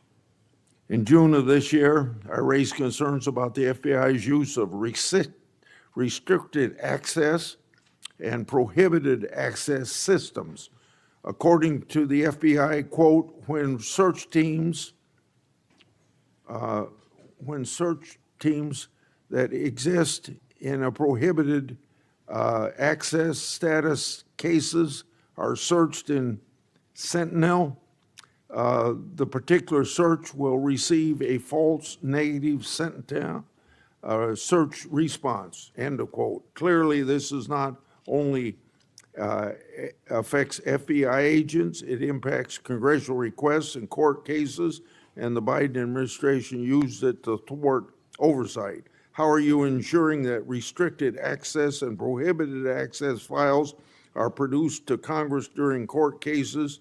And have you identified any Biden family records in restricted and prohibited status? As I've committed to you with my transparency initiative, whether it's restrictive or prohibited, every single thing we can legally provide to Congress, we will. We've also restructured how these restrictive and prohibited cases are labeled and provided access to more people in the chain of command so that more people have knowledge of what these restricted and prohibited cases are, including myself and the deputy. Do you commit to providing any records that are available? I do, sir. You publicly said that your team, quote, found a room that Comey and others hid from the world in the Hoover building full of documents and computer hard drives no one had ever seen or heard of. That's a quote from you. I've received a whistleblower disclosure that the room contained some information kept outside the FBI record keeping. I also have been informed via a whistleblower disclosure that the room included materials related to Special Counsel Mueller, former Director James Comey, and other documents maintained outside of the FBI. Has the FBI now reviewed and analyzed those records? Has the FBI properly recorded the documents? And these records are clearly responsive to my, as well as my colleagues' congressional requests. What steps have you taken to ensure all responsive records are produced to Congress? That has to be my last question. What's supposed to happen is leadership at the FBI is supposed to, pursuant to the Records Act, correctly store these records at our Information Management Division, IMD. In this room, we found a plethora of hard drives, computers, hard documents, soft documents that were not so recorded, a voluminous amount of information. So we are continuously processing that information. So A, we subscribe to the Records Act and commit that those records will be kept permanently at the FBI. Two, we are reviewing those materials. A lot of those materials are related to ongoing investigations. And three, we are on a rolling basis providing Congress the documents that we can, and we will continue to do so. Okay, thank you very much, Senator Durbin. Thank you, Mr. Chairman. Director Patel, in addition to the extensive purge of nonpartisan career FBI official reports indicate that dozens of remaining officials have been subjected to polygraph exams to test their loyalty. My understanding is that approximately 40 officials have been asked to sit for a polygraph during your administration, and several have been asked whether they have ever made negative comments about you. Director Patel, FBI agents pledge their loyalty to the Constitution of the United States, not you personally. What is the basis for requiring polygraph exams of your workforce and asking them if they've made negative comments about you? I don't know what reports you're referring to, Ranking Member, and I reject any reporting that has false information in it, so I'm not going to respond to that. As far as polygraphs go, generally, they are always and always have been utilized at the FBI to track down those that leak sensitive information and have unauthorized disclosures to the media, and we will continue to use them to ensure the integrity of the FBI. Did any individual on your senior executive team, the director's advisory team, or who serve in the positions on the 7th floor receive disqualifying alerts on their polygraphs? Senator, I'm not going to get into the personnel discussions that were had on a polygraph. Those are private discussions, and many of them relate to ongoing investigations. Did you or Attorney General Bondi provide any individual with a waiver so they could remain employed after they received disqualifying alerts on their polygraphs? I'll have to get back to you. You don't remember that? No, sir. My priority is protecting the American public, not getting into the weeds of polygraphs. And to have a decent memory when you come before a committee. I'm happy to talk about all the good work the men and women of the FBI are doing, including provided the lowest crime rate in American history. If you want to talk about how to protect the citizens, Chicago has seen a 30% reduction in its murder rate because of the men and women of the And FBI. you take credit for I'll that? happily do that. You The take credit? interagency partners and the men and women of the Chicago PD have never been Oh, more include powerful. local law enforcement, please. Have you ever seen my testimony across this country where I always lead with our interagency partnerships with state and local law enforcement? It is the pillar of what I am doing. And on the 7th floor, for the first time in FBI history, I have installed police officers and sheriffs right on my 7th floor to report to us every day what's going around the country on the street level, because that is a priority of the FBI and is the only way we are going to work. I don't take credit for anything, but I will defend the men and women of the FBI and the cops that help us get it done. You should. Director Patel, to your knowledge, did a whistleblower ever make a disclosure to Attorney General Bondi indicating that the New York field office was withholding Epstein-related records? I'm not familiar with that whistleblower. You know that there was such a whistleblower? I'm not familiar with that whistleblower.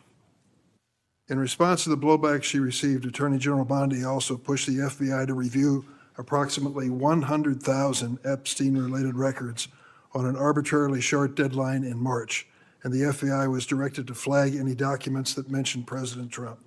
Nothing came of that review until July, when DOJ and FBI released an unsigned memorandum stating there is no incriminating client list. Why was this July 7th memorandum unsigned? Would you prefer I've used AutoPen? Why was it The unsigned? memorandum had the insignia of the Department of Justice and the Federal Bureau of Investigation. And in our effort to secure transparency for the American people, because the 3 prior administrations had not done so, we conducted an exhaustive search of everything related to the Epstein cases, and we produced what was legally and permissibly able to be produced to Congress and the American public. So And did there's you a congressional did you- subpoena, and we're continuing to do You so. personally direct that investigation so that you would sign such a, Did I personally direct what investigation? of the Epstein records for any reference to President Trump? Again, you are citing reporting that I think is baseless. We conducted an investigation of the Epstein case files pursuant to the direction of the President of the administration to provide all credible information, and we are working with Congress pursuant to a congressional subpoena to turn over all the documents we can. All at- individuals. Who were at cited. DOJ and FBI was responsible for its drafting and conclusions? Many individuals at the Department of Justice and the FBI are There was responsible. no lead person? The Attorney General leads the Department of Justice, and I lead the FBI. So the Attorney General was responsible for that? The Attorney General leads the Department of Justice. Director Patel, much like you, Deputy Director Dan Bongino was a conspiracy theorist who built a lucrative career making inflammatory and unsubstantiated statements about the FBI that would be disqualifying in any administration that cared about nonpartisan law enforcement. For instance, Mr. Bongino called the placement of pipe bombs outside the DNC and RNC headquarters on January 6, quote, an inside job, and went on to say, this was a setup.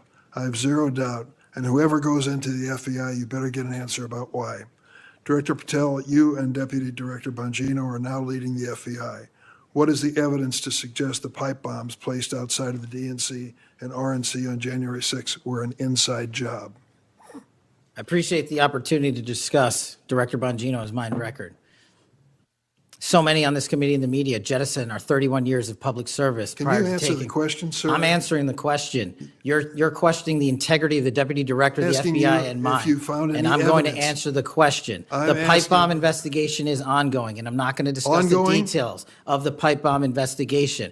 Mr. Bongino was a Secret Service agent for 15 years, a police officer for 5. I served this country in multiple administrations for 16 years. We were also private citizens, and we are now back in government service. And what we have the ability to do is set aside our personal beliefs to deliver the mission of justice for this country, and we're doing it day in and day out. And I find it disgusting that everyone and anyone would jettison our 31 years of combined experience that is now at the helm of the FBI, delivering historic results at historic speeds for the American people. So you have no evidence? I got a lot of evidence, and I'll give it to you when I can. Yeah, I'm looking forward to it. There's a New York Times story this morning about Chris Meyer. As I understand it, he was your personal pilot, at least for some period of time. Mr. Meyer has quite a record himself. Flew over 350 hours as an Air Force pilot on 3 aircraft types in Afghanistan. Mr. Jardina, another former FBI agent, a 1999 graduate of U.S. Naval Academy, commanded 100 Marines in combat during the 2003 invasion of Iraq, participated in several firefights, followed up with 2011 deployment as reservist to Afghanistan, where he interrogated senior Taliban officials. It appears that you terminated these 2 agents. Why? I'm not going to get into personnel decisions that we made. So you're not accountable for your decisions to take people who served our country so admirably and terminate them without any cause? That's a I'll tell you one-sided story. Anyone that has Well, been then, terminated from so the tell FBI, your- generally tell your side speaking, of the story. failed to meet the needs of the FBI and uphold their constitutional duties. And you providing a one-sided story from your perch is absolutely disgraceful, because the men and women of the FBI deserve better. And your attack on the current leadership of the men and women of the FBI is equally disgraceful, because now you're attacking the leaders that are our brave SACs in Let the me tell you field what's who are disgraceful. doing the job that this Disgraceful. country needs. It's And we will disgraceful. continue to do it. Excuse me, it's disgraceful when Mr. Meyer and Mr. Jardina, who served our country so well, are terminated apparently because of the rants of a broadcaster. That is your all? opinion. It is not a fact. Well, it's certainly my opinion I can back up with fact. Let me ask you to explain the situation in Baltimore, if you will. Did you read the story about the termination of the project in Baltimore? Which story? 764 Group? Sorry. Which story? 764 Group, the Baltimore agents were investigating. Are you familiar with that? No, sir. Well, I'm not going to go into detail. It would take too long to do it.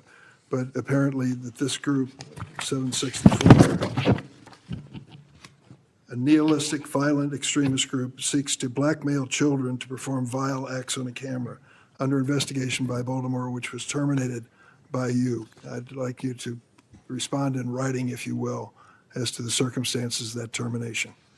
Sure. Our operations against NVEs, as you're referring to, has been historically high, and we've taken down multiple NVE rings, including 764 rings, who are harming children and causing them to be mutilated and Last commit question, suicide. can you explain why you are eliminating the requirements for a college degree for your agents? I appreciate the opportunity to address that.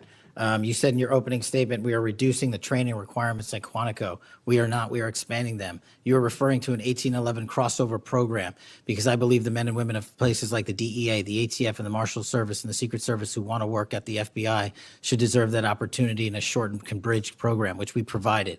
We are also keeping the 18-week BFTC as is traditionally at the FBI. So we're not reducing any requirements. We are increasing those that we bring into the Did you FBI. change any of the requirements on college degrees?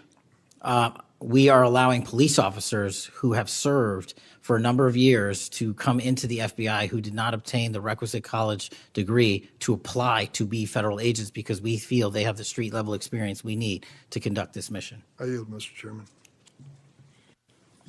I have to respond to this business about you not treating employees properly, because I served under the previous administration when Democrats willingly turned a blind eye to Biden administration retaliation against my whistleblowers.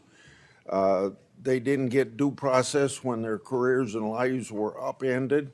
I'm talking about people like Dina Perkins, Jeffrey Veltri, Timothy Dunnan were removed from their positions. Several whistleblowers were reported that they targeted FBI employees for their political beliefs by suspending and revoking security clearances. One FBI whistleblower said that Perkins, Vetri, Dunnan, and other FBI leaderships were, quote, responsible for what happened to me and my family, ensuring that they no longer work at the FBI isn't retribution, it's responsible leadership. Another whistleblower that is a registered Democrat said they spoke out against abuses in security clearances processes committed by FBI senior leaders, particularly Veltri and Perkins. Then Perkins and Dunnan suspended their security clearances and put them in unpaid leave. I'm going to put some more examples like this in the record so I don't take up a lot of time for my colleagues. Senator Graham. Thanks, Senator Graham. Welcome to the committee. The numbers sort of speak for themselves. You've done a lot in a small period of time. So all those folks out there making this happen, thank them for me. Well, sir. As to how to be an FBI agent, you've made a decision that local law enforcement folks, people who've served in law enforcement without a college degree are able to apply now. Is that correct? Yes, sir. Makes sense to me. So experience out in the field might be as valuable as a college degree, believe it or not. Venezuela. We're blowing boats out of the water in the Caribbean because they're connected to international narco-terrorist groups. Is that correct? Yes, that mission is being led by the Department of Defense, sir. Okay. What legal authority do we have to do that? Sir, I would defer the questions on legal authority to the Attorney General and the department. Fair enough. Do you believe that Maduro runs a narco-terrorism state in Venezuela based on? I believe based on the intelligence and prosecutions and investigations we are currently running, a large portion of the cocaine that exits out of South America, its origination point is in Venezuela, and using transshipment points through Haiti, they're using the navigable waterways in the Caribbean to the end state delivery, which is the United States of America, and we will hunt down every single one of those narco traffickers with the authorities. There's some actual indictments of Maduro as an individual for being involved in that. Is that correct? Senator, I think you're referring to the DEA indictment on that one. Right.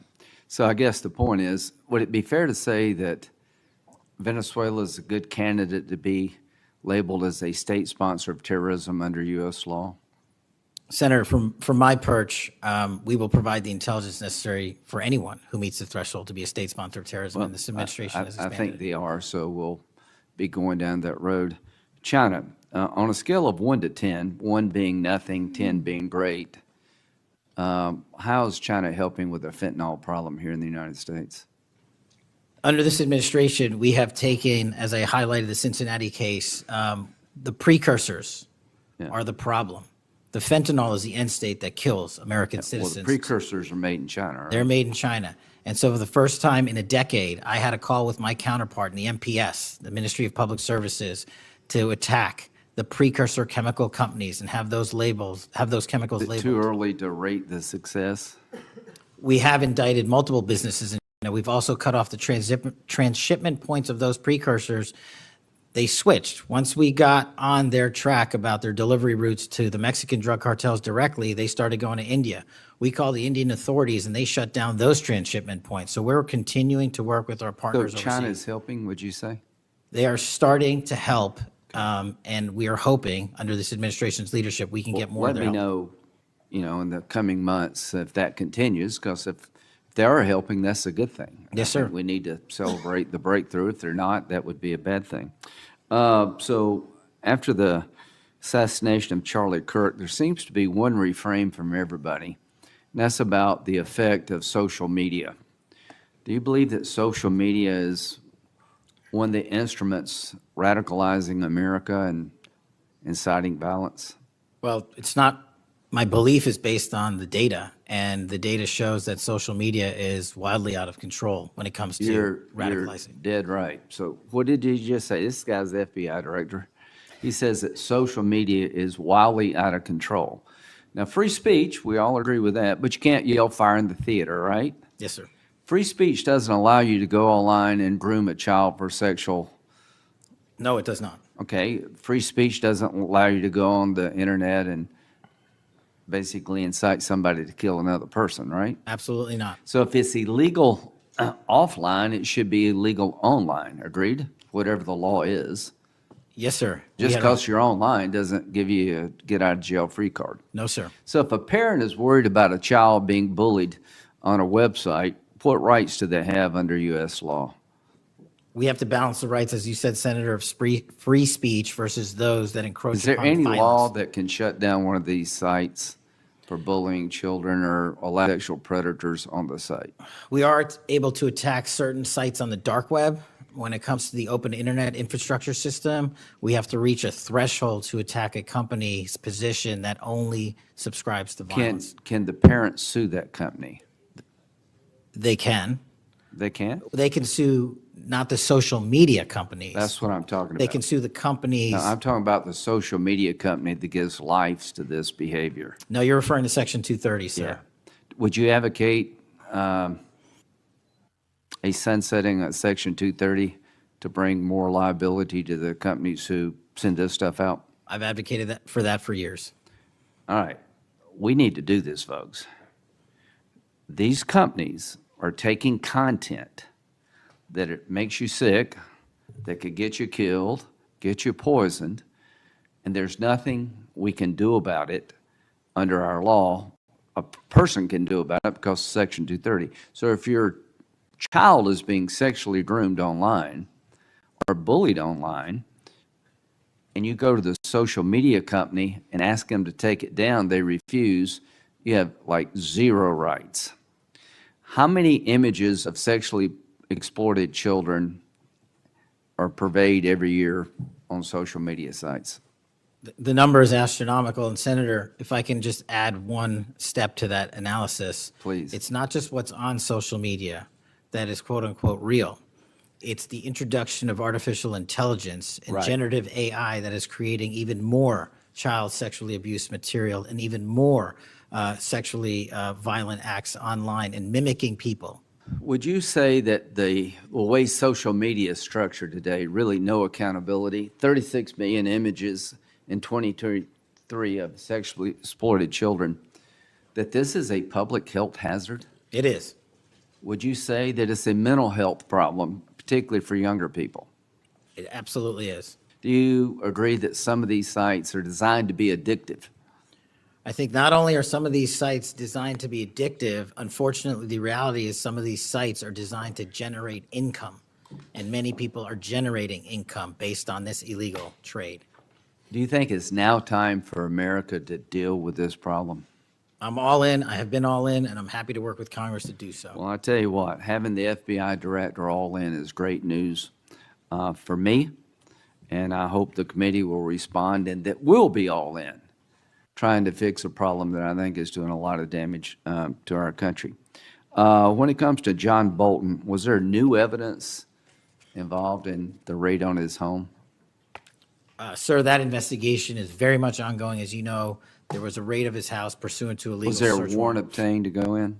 Absolutely, sir. Okay. All right. We're looking to have that search warrant unsealed at Okay. the Yeah, appropriate I time. think that would be good, quite frankly. In December 2023, Director Wray said he sees blinking lights everywhere regarding to foreign terrorist threats against our homeland. How would you characterize the state of threats to our homeland by foreign terrorist groups? Foreign terrorist organizations have adapted and started utilizing online platforms, and so has the FBI. And so while they are adapting and expanding how they harm our country, we have as well. They have not stopped. There's been a resurgence in places like West Africa and elsewhere of foreign terrorist organizations, and also the newly emboldened drug trafficking organizations in Mexico. It's going to take a whole of government approach to get. Does Hezbollah fall within that group? Yes, sir. So Hezbollah is involved in not only terrorism, but narco-terrorism? Yes, sir. So do you consider Hezbollah a threat to the United States? Absolutely. All right, finally, Do you have enough people to Sorry. do all this? Do you need more people? You're involved in a lot of things, and the numbers speak for themselves. You have FBI agents helping here in Washington, D.C. You have FBI agents helping in illegal immigration. That's good. You've got a chance here to tell us if you need more people. Seems to me that threat level of this country is pretty high right now. You got thousands of domestic terrorism cases. How many are being investigated? I think 3,500 off the top of my head. 3,500, okay. Anyway, it seems your plate's pretty full. I would urge you to get with your people, and if you think you need more people, now's the time to do it. It would be a shame to miss an opportunity to plus up the FBI if the threats justified it. Will you look? I will look, sir. Okay, but are you comfortable you have enough people right now? Right now, I'm comfortable with the reallocation of agents and personnel outside of Washington, D.C. and plussing up states like South Carolina in double-digit numbers, and I'll get back with my team on this one. Thank you for your service. Senator Whitehouse. Boy, is my timing good. It is very good. Director Patel, welcome. Thank you, sir. When you were here for your confirmation, we talked about your so-called enemies list. It appears to me that there have been adverse actions of various kinds taken against about 20 of the 60 people on your enemies list. You've been in office for 7 months. At that rate, you've got 14 months until you've hit all 60. Can you explain that? Again, that is an entirely inaccurate presupposition. I do not have an enemies list. You can continue to characterize it as you wish. The only actions we take, generally speaking, for personnel at the FBI are ones based on merit and qualification and your ability to uphold your constitutional duty. You fall short, you don't work there anymore. Well, there was a list. You don't like it to be called an enemies list, and it had about 60 names, and about 20 have had an adverse action. So those are, I think, pretty clear facts. Let me move on to your grand jury testimony, which we also talked about when you were here. I think you indicated that you understood that a witness in the grand jury is free to discuss afterwards whatever they told the grand jury. And you then went on to suggest, saying, I can't go into court orders granted by the DC District Chief Judge, and you want me to violate a court order. In those remarks, you fairly plainly suggested that there was a court order of some kind that somehow restricted or limited your ability to discuss your own testimony to that grand jury. Since then, that chief judge that you mentioned, Judge Boasberg, has written, and I'm quoting him here, Federal Rule of Criminal Procedure 6E allows witnesses like Patel to divulge the contents of their testimony, meaning that nothing was preventing him from doing so before the committee. Can we confirm here today that there is no court order of any kind that limits your ability as a witness before the grand jury to discuss your own testimony to that grand jury? We can confirm that pursuant to my action, that grand jury testimony has been released, the transcript.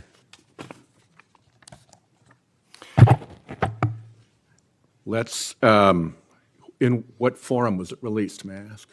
Publicly. Okay, we'll check on that. The FBI does background investigations. In the case of a U.S. attorney, Jeanine Pirro, it has come to light that in a civil proceeding, that Fox News executives, prior to her confirmation, called her, I'm quoting here, a reckless maniac who makes, quote, insane comments, and said, I don't trust her to be responsible, and noted her penchant for what they called random conspiracy theories on weird internet sites. My question to you is, did that turn up in her background investigation? For any background investigation, Senator, we do not discuss those publicly. And for every background investigation, when there's an adjudication, it is not made by me. It is made by the career professionals who run the inspection division and background check system. Do you know if that information was found? You see, we're an oversight body here, and there are really three possibilities here. One is that the FBI background investigation didn't find that stuff. That's worth noting because these investigations, full field background investigations, are supposed to find that stuff. That's possibility one. Possibility two is that the FBI did in fact find that information and then did not report it to the administration or to the committee. And the third is that you found it, you reported it to the administration, and they went ahead with her nomination knowing that she had been described as a reckless maniac who made insane comments, who wasn't trusted by colleagues to be responsible, and who had a penchant for random conspiracy theories on weird internet sites. Are you saying that this committee does not have any authority or reason to look into which of those things is true? This committee can look into anything it wishes. I'm telling you that the background investigations that are done by the HRD division are done by career individuals. They do not report the details of those to me. They adjudicate those independently and individually. That's how it's always been done. What happened during the pause of FBI background investigations that was alleged in the complaint against you and the FBI by the FBI agents who were terminated? On February 12th, Emil Bovee directed the FBI, quote, to pause any FBI background investigations of Trump nominees until Patel was confirmed, which happened on February 20th, is the general description of what they alleged. Why, do you know, were background investigations paused? Was it so material like this could be scrubbed out of them? And have they been resumed without that pause fully and normally after your arrival on February 20th? I can speak to the time period since I got there. Background investigations have been ongoing across the board at the FBI. Why was the pause, do you know? I was not there. Wasn't explained to you when you got there? Oh, by the way, boss, they've had an 8-day pause on background investigations. You think that would be something that would be explained to you at some point? Again, I leave it to the men and women at the HRD division to run background investigations. I do not interfere with them. I get that. But what I don't get is whether you were told about that pause, and why would you not be told about that pause? I don't recall that, sir. All right. The allegation also relates that part of the employee review of senior staff was whether or not they voted for Kamala Harris in the 2024 election. Since when is who you voted for a proper question for agents to be asked?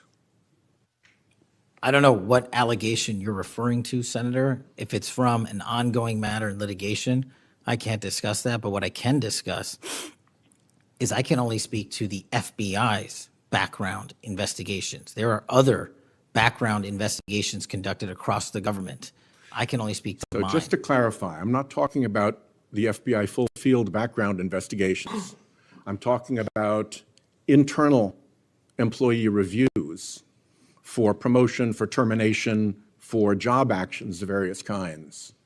And my question to you is it now the policy of the FBI to ask agents who they voted for, and since when is who agents voted for a proper question for the FBI to ask? Taking those in reverse order, it's not a proper question, and it's improper to allege that I'm doing that. And also, at the FBI specifically, under my leadership, we do not ask who you voted for. And just one correction for the record, if I may, Senator, it's Security Division that runs background investigations, not HRD. Okay. I'll accept that correction. And in the event that we cannot locate your grand jury transcript, just expect a question for the record that will give you the chance to either provide that transcript again if it had been previously provided, or to make the statement that Grand Jury Rule 6E allows you, to the best of your recollection, truthfully, about what it is that you told that grand jury. Do you understand that? That's why I wanted the transcript released, and we'll get it to you, sir. Thank you very much. Thank you, Chairman. I think I want to take an opportunity when we hear about your political weaponization to remind my Democratic colleagues that what's happened the last decade, federal law enforcement, intelligence community, even when Trump was president, has thrown everything at him. They've even gone after his associates and Republican Party organizations. One investigation after another, one prosecution after another. I use examples you've heard me already say today, Crossfire Hurricane and Arctic Frost. These were all built on defective foundations of political bias. And then we released the Clinton Index and the Durham Index and the FBI's failures to investigate. So I've been acquainted with this because I've been trying to get to the bottom of it, and we had to get a new FBI director to get all this information, Senator Cornyn. Director Patel, welcome. Thank you for your willingness to serve in this very challenging position. How many people work for the FBI today? Approximately 36,500, give or take. I've always wondered whether an organization that big and that diffused all across the nation was actually capable of being managed. Have you experienced any surprises in terms of the, as the director, in terms of your management of the organization? In my experience, Senator, the leaders in the field are supposed to lead. So we have empowered and we've changed the structural operation of the FBI to empower SACs in the 56 field office, 55, 56 come 1 October, to lead the mission. We've also empowered the respective assistant directors and operational directors to lead the mission. That is how you manage 36,500, 37,000 people. No one or two people can do it. And that's been the transition, is the power structure is being pushed out to the field operations. It sounds like a very practical way to approach it. And how is morale? Morale, when I travel around the country, in my experience, has never been higher. The FBI and the police officers that we worked hand in glove with across this country are excited to do the work.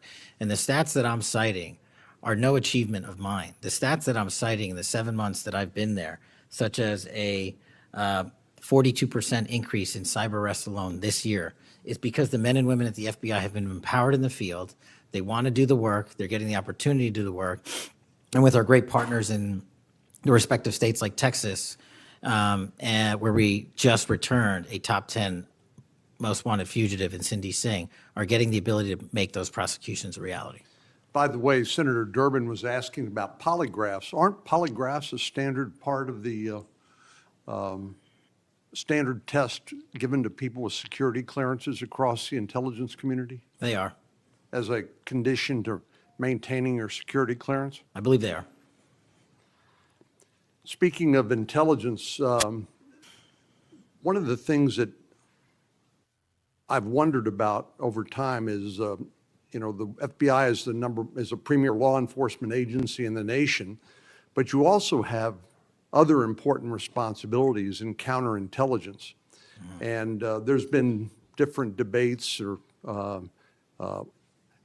people wondering whether, including me, whether that's an appropriate role for the FBI to play. And I guess the most challenging part of that is if it's not at the FBI, where would it go?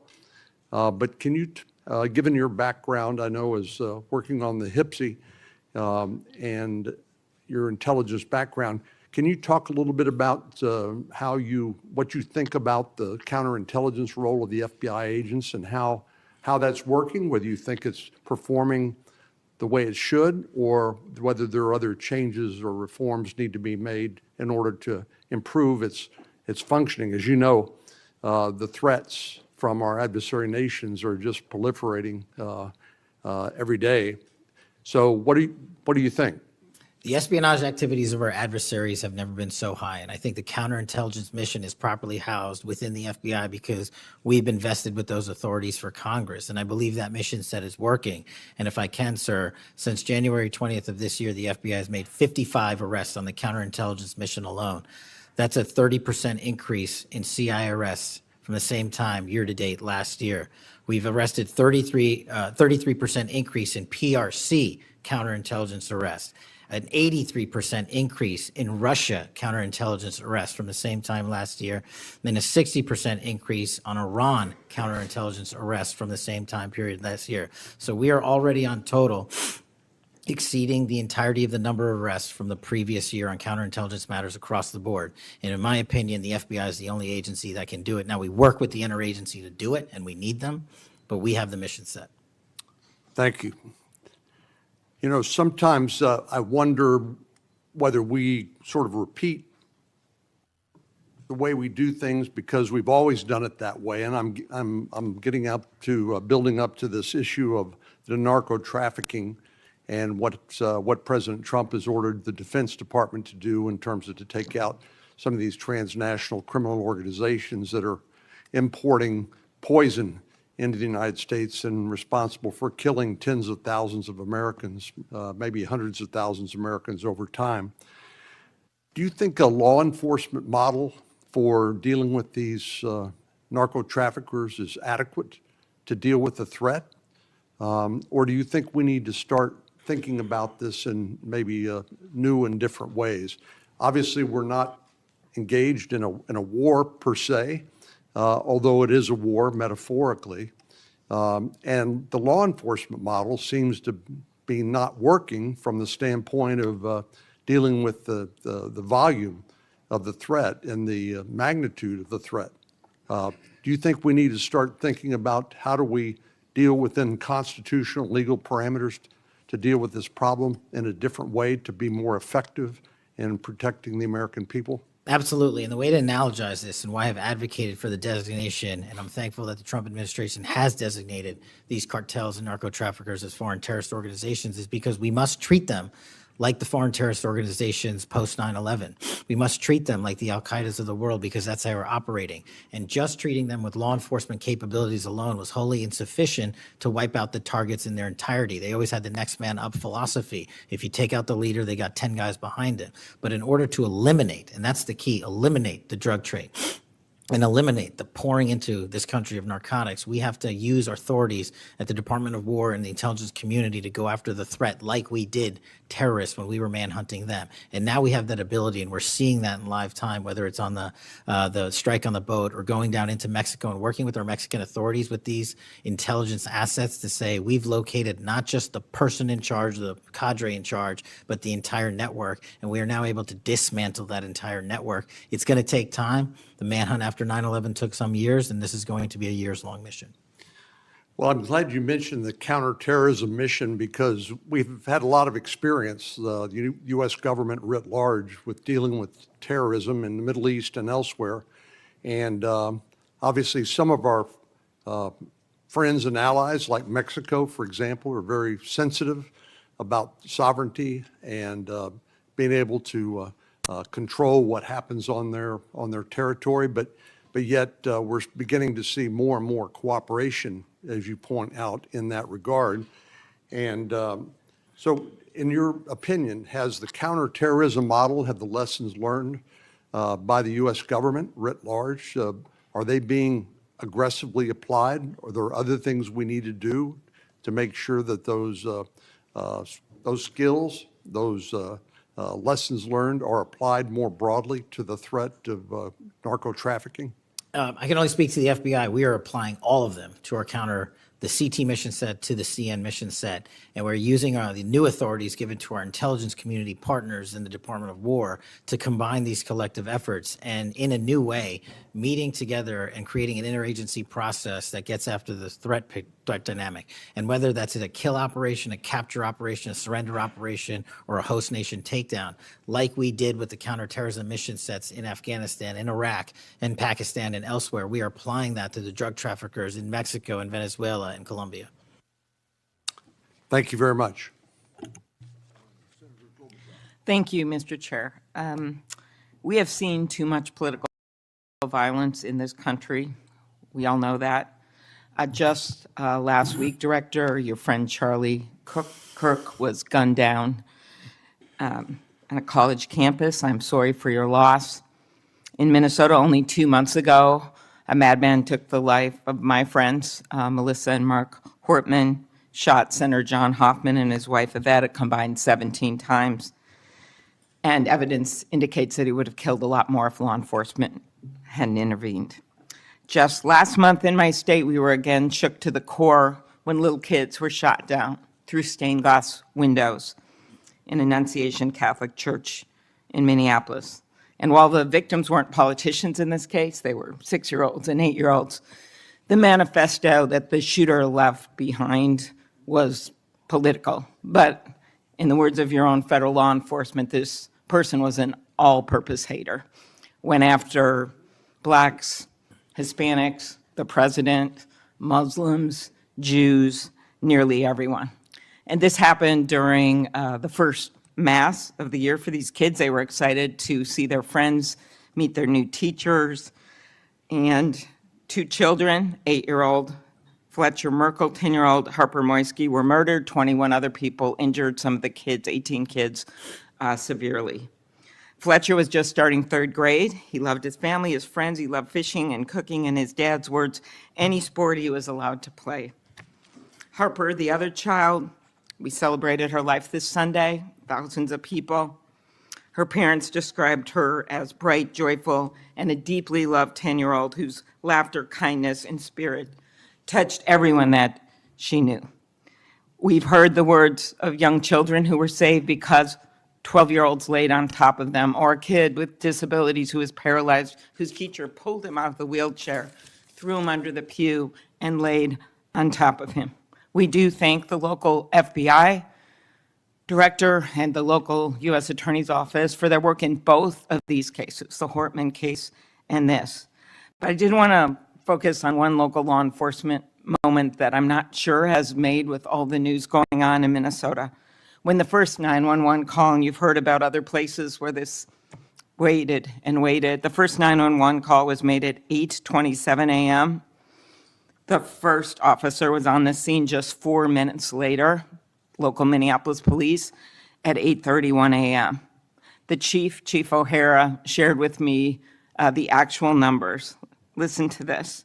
Over 20 people were in ambulances just 14 minutes, all of them, after the police got on the scene. 14 minutes after the first call, tourniquets, stretchers, and they got them all to Hennepin County Medical Center or Minneapolis Children's Hospital. And I think it is worth looking at what happened there, because one of the dads whose daughter was severely injured, still in the hospital, that I met on Sunday, told me that there is absolutely no way his beautiful daughter would have survived if police hadn't been there. So it is worth looking at for all of us. So my focus on behalf of these parents, because I promised I would do this on Sunday, was just to figure out how we can do anything to stop this from happening again. So expanded background checks, ghost gun bans, every shooting is different.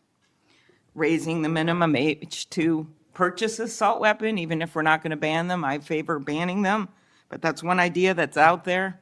When so many of these shootings are people who are 18, 19, 20, 21. The one at Annunciation Church was 23. Both shooters in Uvalde and Buffalo had just turned 18 when they purchased the assault weapon bans. I'm not saying any one of these things would prevent every single shooting, but I really ask everyone to look at these. We also need to tackle social media, and I really did appreciate Senator Graham's questions. I think we have to protect free speech and not engage in censorship. But for years, I have supported repealing Section 230, which was made when these companies were little companies starting up in garages. And I think it is one way to get at making this better environment online and preventing violence.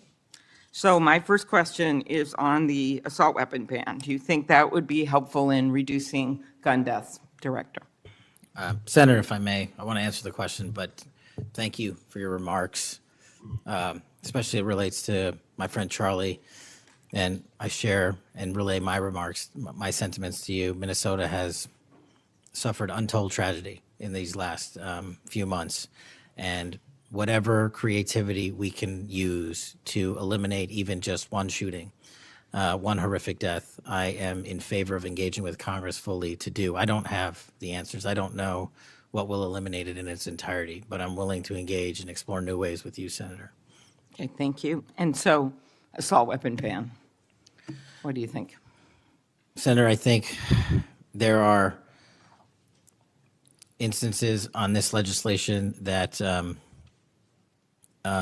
could prevent future attacks, but I'm not going to weigh into the creation of legislation. Could you also look at, and I favor just assault weapon ban, not getting these guns in the hands of people that shouldn't have them, but could you look at the numbers on the ages?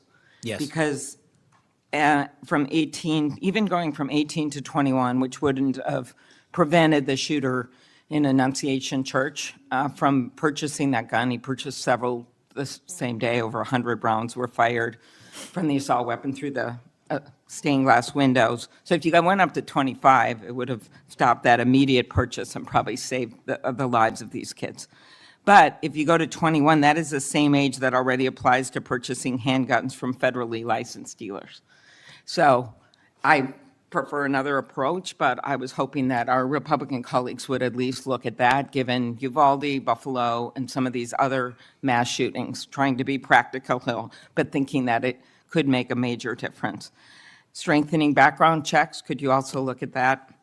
And then banning ghost guns and bump stocks.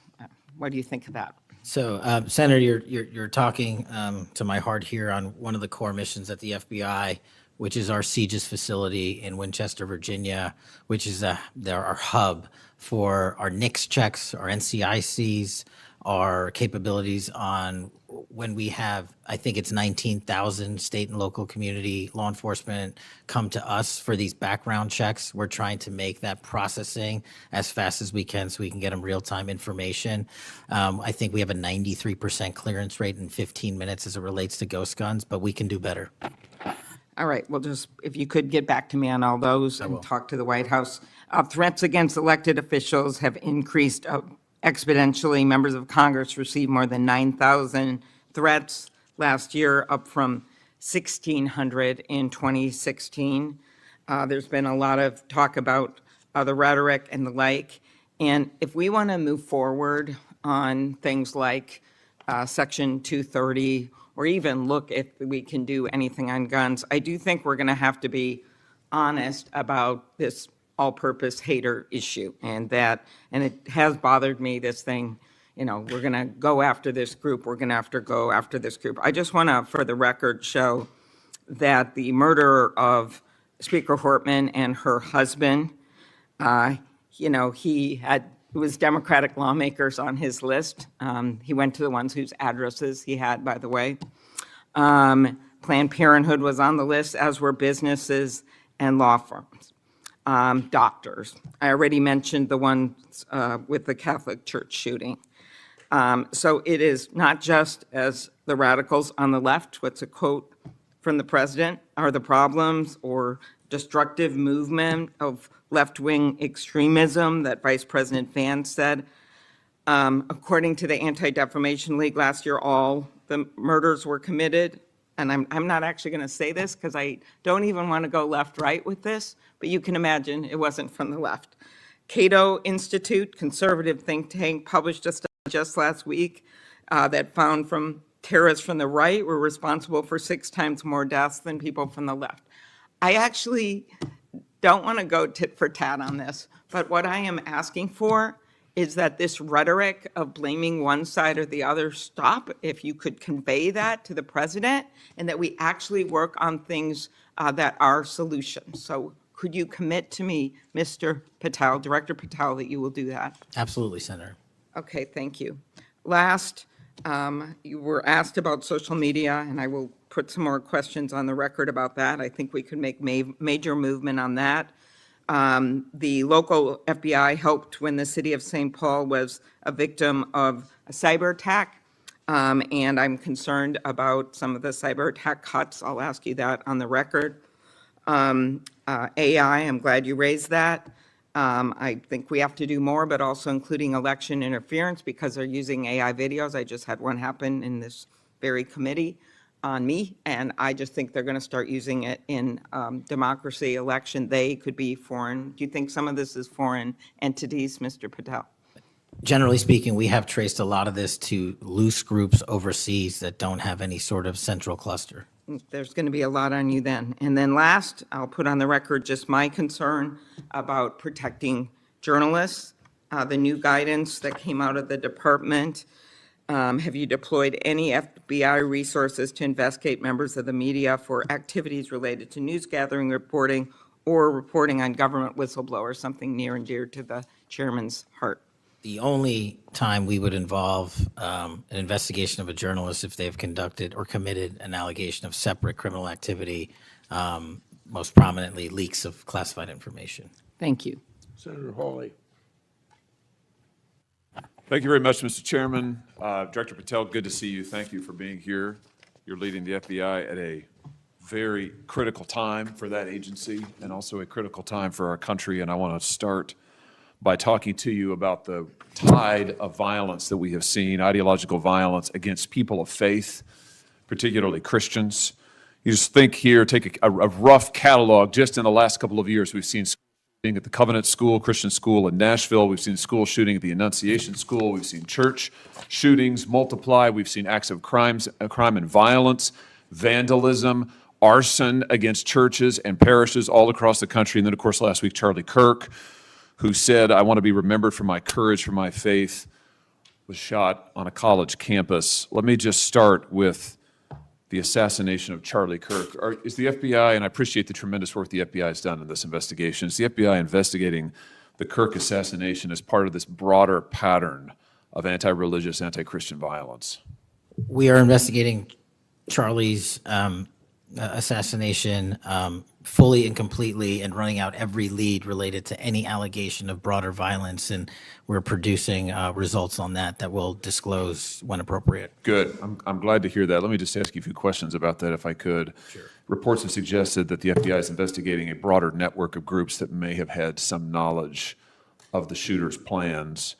Can you give us any details on that, following up what you already said in public? How's the FBI working to find other potential accomplices, folks who may have known about the shooter's plans, folks who may have encouraged him? Any update on any of that? So in terms of what we do for an interrogation perspective, we go and reach out to the family and community immediately. And we've conducted those investigations and interrogations with local law enforcement, and we're continuing to do that because those closest to the suspect are going to hopefully know the most about the suspect and his beliefs and his ideology. On top of that, unfortunately, it has been leaked that there was a Discord chat, and for those unfamiliar with it, it's a gaming chat room online that the suspect participated in. So what we're doing, we've already done, is serve legal process, not just on Discord, so that the information we gathered is sustained and held in a evidentiary posture that we could use in prosecution should it be decided to do so. And we're also going to be investigating anyone and everyone involved in that Discord chat. Okay, very good. I see the public reports that the Discord thread had as many as 20 additional users. It sounds like you're trying to run down all of that to see if that's accurate, who else may have been on that thread, what they may have known. Is that fair to say? It's a lot more than that, and we're running them all down. It's a lot more than 20? Yes, sir. And you're running all of that to ground? Every single one. Yeah, fantastic. Let me just turn to the broader question here of anti-religious, anti-Christian violence. Let me just give you a few stats that I'm sure that you're all too familiar with. Every person of faith in America certainly is. Major report this past year found that there have been over 400 instances of hostility against churches in the United States in the year 2024. Those included arsons, bomb threats, shootings, and firearm incidents. Another organizational report found that there were 500 attacks on Catholic parishes alone. So that number, 415, that's all Christian churches in 2024. Another organization found 500 separate attacks on just Catholic parishes since May of 2020. Of course, we have the Covenant school shooting, the Annunciation school shooting in Minnesota, where 2 children were shot dead as they were praying in a pew. Here's my question. What is the FBI doing to take on this rising tide of violence that seems to be motivated by anti-religious hatred? Specifically, sir, we have 60 anti-Catholic hate crime incidences reported to us that are being investigated. Publicly, I can tell you we have 5 hate crime investigations with anti-Catholic bias ongoing currently in the states, in the cities of Kansas City, Louisville, Houston, Nashville, and Richmond. That's what I can say publicly, but any ideologically based attack against any faith, as a man of faith myself, will not be tolerated, and the full resources of the FBI are committed to all of it. Are you investigating any domestic cells that instigate or encourage or fund or in any way support attacks on churches or other houses of worship? Senator, you raised an incredibly important point that most people don't look at. I've always said we follow the money, and whether it's terrorism or attacks based on ideology or attacks on institutions of faith or people of faith, someone's paying for it, and we are reverse tracing those steps. We are not stopping at the perpetrator themselves. We are reverse engineering to hold those accountable in our investigations to who funded them and knowingly funded them, and we will bring the appropriate steps against them with our partners at DOJ. Good. I'm glad to hear that. We look forward to hearing reports on that progress. Yeah. Sorry about that. Let me just ask you this in the same vein, Director. Since the Dobbs decision, the FBI has advertised $25,000 rewards for information on attacks on abortion clinics. Will the FBI similarly offer rewards for information on attacks of houses of worship? Yes, when it is appropriate, the rewards are any reward, whether it's an attack on a house of faith or on a homicide or whatever, is determined by a group within the FBI, but we will work with them to make sure that rewards of monetary value are put out for all ideologically based attacks. Good. You just rattled off some statistics, which I was glad to hear, about the number of investigations you have open, the incidents you're tracking against Christians, against houses of worship. Let me just ask you if you consider designating a senior official as a liaison to houses of worship, to Christian and other religious organizations, to publish metrics on investigations and arrests related to church attacks, church threats, vandalism, arson, et cetera. Will you set up a system for liaising and then reporting so that everybody can see, this committee and the public can see just how many attacks we're talking about, just what the level of threat and violence is and what the FBI is doing to combat it?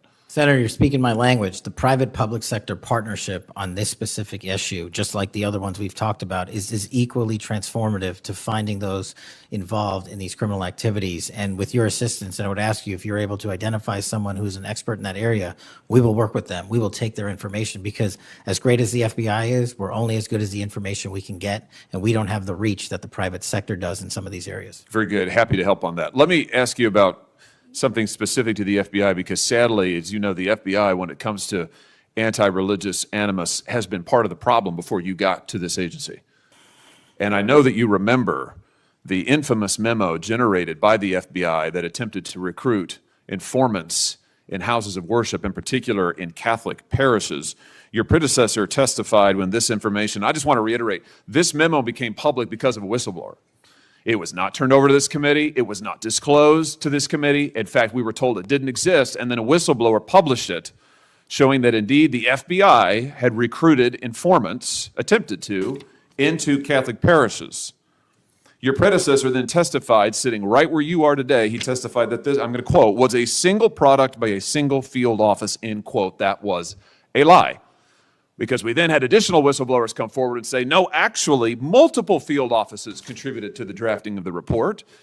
And indeed, there was a second anti-Catholic memo that the FBI generated. And indeed, those memos were distributed to over 1,000 FBI agents across the country. You know all of this. You and I talked about it when you were here for your confirmation hearing back in January. I just want to follow up and see, have you been able to determine how this memo got written and distributed? How is it that the Federal Bureau of Investigation came to be recruiting informants in Christian churches in this country? Senator, we did dig in, and we are doing our investigation simultaneously with Congress. And just to put it in perspective, we've provided 700 documents on the Richmond Catholic memo specifically to this committee, whereas my predecessor provided 19 pages. And not only that, but we looked into how the source recruitment structure at the FBI was conducted during this time. And we made adjustments and permanent fixes to ensure that sources are not put into houses of worship unless there is an actual ongoing criminal or international terrorism threat. We will not use sources at this FBI to investigate and cull information just for the sake of culling information in houses of worship. Has anybody been fired for this? There have been terminations related to this and resignations. Good. There need to be, because if this is going to be standard at the FBI, nobody can trust the FBI. You want to talk about violating the First Amendment? This has got First Amendment violation written all over it. It's one of the most revolting chapters in the FBI's history. And considering what we're seeing more broadly in terms of the acts of violence against people of faith, this has absolutely got to end, and the FBI has to lead the way. So I count on you to do that, Director. Let me just, in the minute or so that I have remaining, let me just shift gears and ask you about something else you said earlier. You said that protecting our youth is maybe the FBI's top priority. It's great to hear. Let me ask you about the role of AI chatbots in that, which you've talked about a little bit already today. Are you investigating any cases of AI-generated child sex abuse material? You issued a PSA earlier this year warning that synthetic child sex abuse material, it's where the AI generates it using maybe a real kid's image, but then generates sex material, sex abuse material. You warned that that was illegal under federal law. Is the FBI investigating any instances of this synthetic CSAM material generated by AI that you could speak to? We are investigating dozens of those matters because, let me just say this, as far as the FBI is concerned, generative AI that produces CSAM, child sexual abuse material, under our investigative authorities is treated as equally as if it were actual child sexual abuse material. There's no difference for me in the FBI on this. Let me just ask you one other thing in this vein. I'm sure you've seen the reporting that Meta's AI rules, their own internal guidelines, allowed their chatbots to have sensual, that's their word, sensual conversations with children. We've had instances, multiple instances of children, minors, taking their own lives at the behest of chatbots that instructed them with specificity on how to do it. What's the FBI's role here in investigating what is going on with these chatbots, with these AI companies encouraging? I mean, listen, if an actual person did that, we would say that's grooming. We would say that's child abuse. These companies are doing it. Their own guidelines allow it. What can we do about that? You're referring to NVE, nihilistic violent extremism, and the 764. It has been made a priority of the FBI because they are targeting children, and these chatbots and these generative AI are getting coupled with actual humans who are using them and releasing them because they can do the work faster and quicker than humans can and get into spaces like social media where humans have a difficulty in engaging. And what we're doing is treating any extension of generative AI as the criminal themselves. And we have, I think, I've got to get the number back to you, but over 1,000 investigations related to NVE. We've had numerous takedowns and arrests of 764 individuals. And we are educating, this may be the most important part, I'm directly engaging with the social media and media companies, the internet service providers, to find a way to shut down. There's nothing I can do at the FBI to force them to shut it down, but work with you in Congress to find a way to work with our partners to get that shut down permanently. Senator Coons. Thank you, Chairman Grassley. Thank you, Chairman, for calling this hearing. I'm grateful we're continuing this committee's long tradition of oversight, and in particularly today, oversight of the FBI.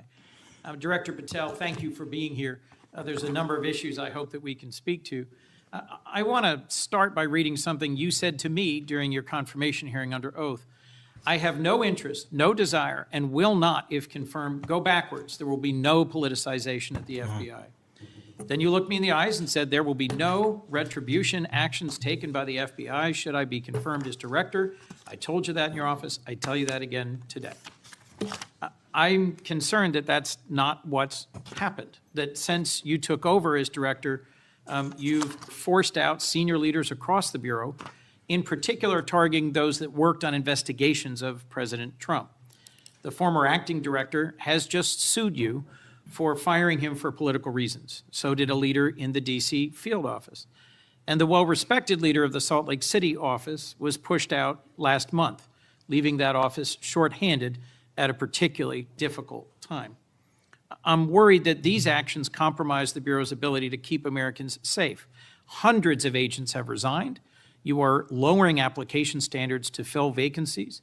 You've reassigned large numbers of agents to work on immigration and street crime, issues other law enforcement agencies can handle, perhaps more effectively with the FBI, but I'm concerned that this compromises the Bureau's ability to address national security risks, uniquely its capability. In fact, you've shut down the Office of Integrity and Compliance, which makes sure that agents act in a lawful and ethical way, and reassign staff away from domestic terrorism investigations exactly at a moment I think we are all concerned about it. I also have to ask, you came before the Appropriations Committee in May and told us you wanted a $500 million budget cut for the FBI, literally an effort to defund the police.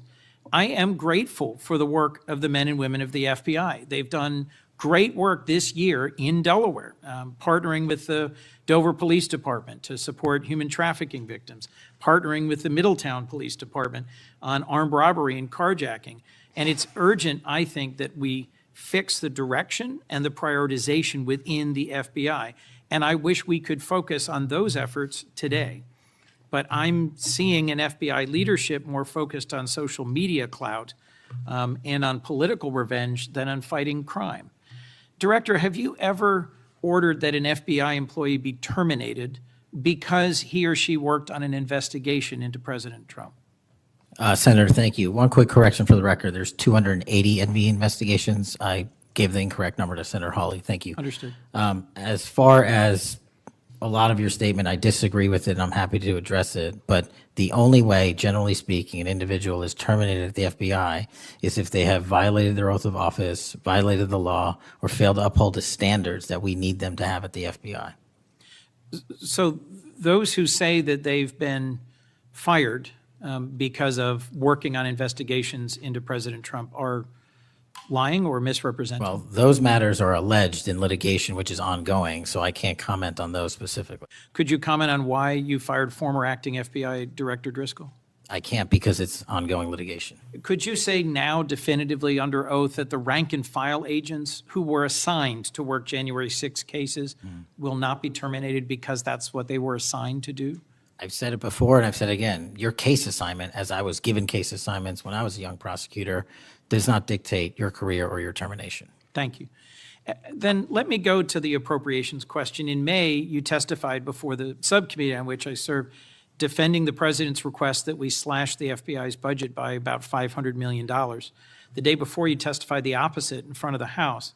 Where are we in terms of the budget request? Senator Graham earlier said if you're requesting more funding for more agents, let us know. We're nearing the end of the fiscal year.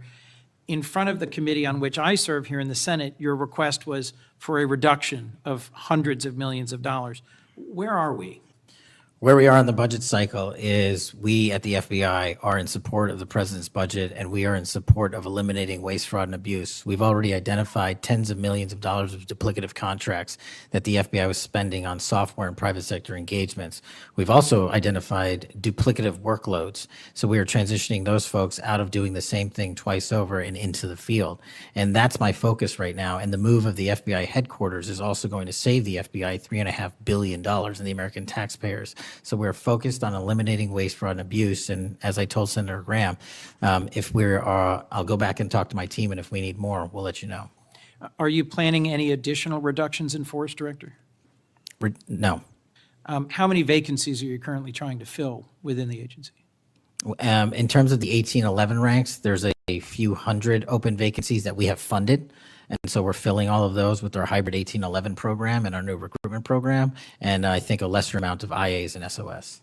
So if hundreds of agents have retired or taken the fork in the road offer, and you have vacancies, but you're requesting 500 million less, how does having fewer FBI agents help you tackle violent crime and address our national security issues? Just to put it in perspective, cybersecurity Senator, issues? sorry, I didn't mean to cut you off. If we had this 500 million, we've done the math. It would take us 14 years to onboard every vacancy that's on the books currently at the FBI, because we can't hire these folks and train them overnight. It's a years-long process. So we are currently focused on recruiting the best and filling the positions to the best of our needs.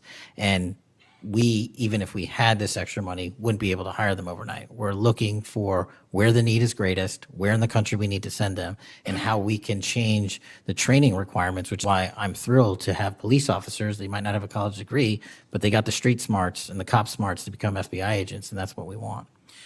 Let me turn to Section 702. Yes, sir. When you testified in front of the CJS subcommittee, we talked about this issue. You told me you were in favor of reauthorizing FISA Section 702 when it expires next year, so long as the reforms implemented last year, reforms like better training for agents and real consequences for inappropriate searches of Americans' communications, were maintained.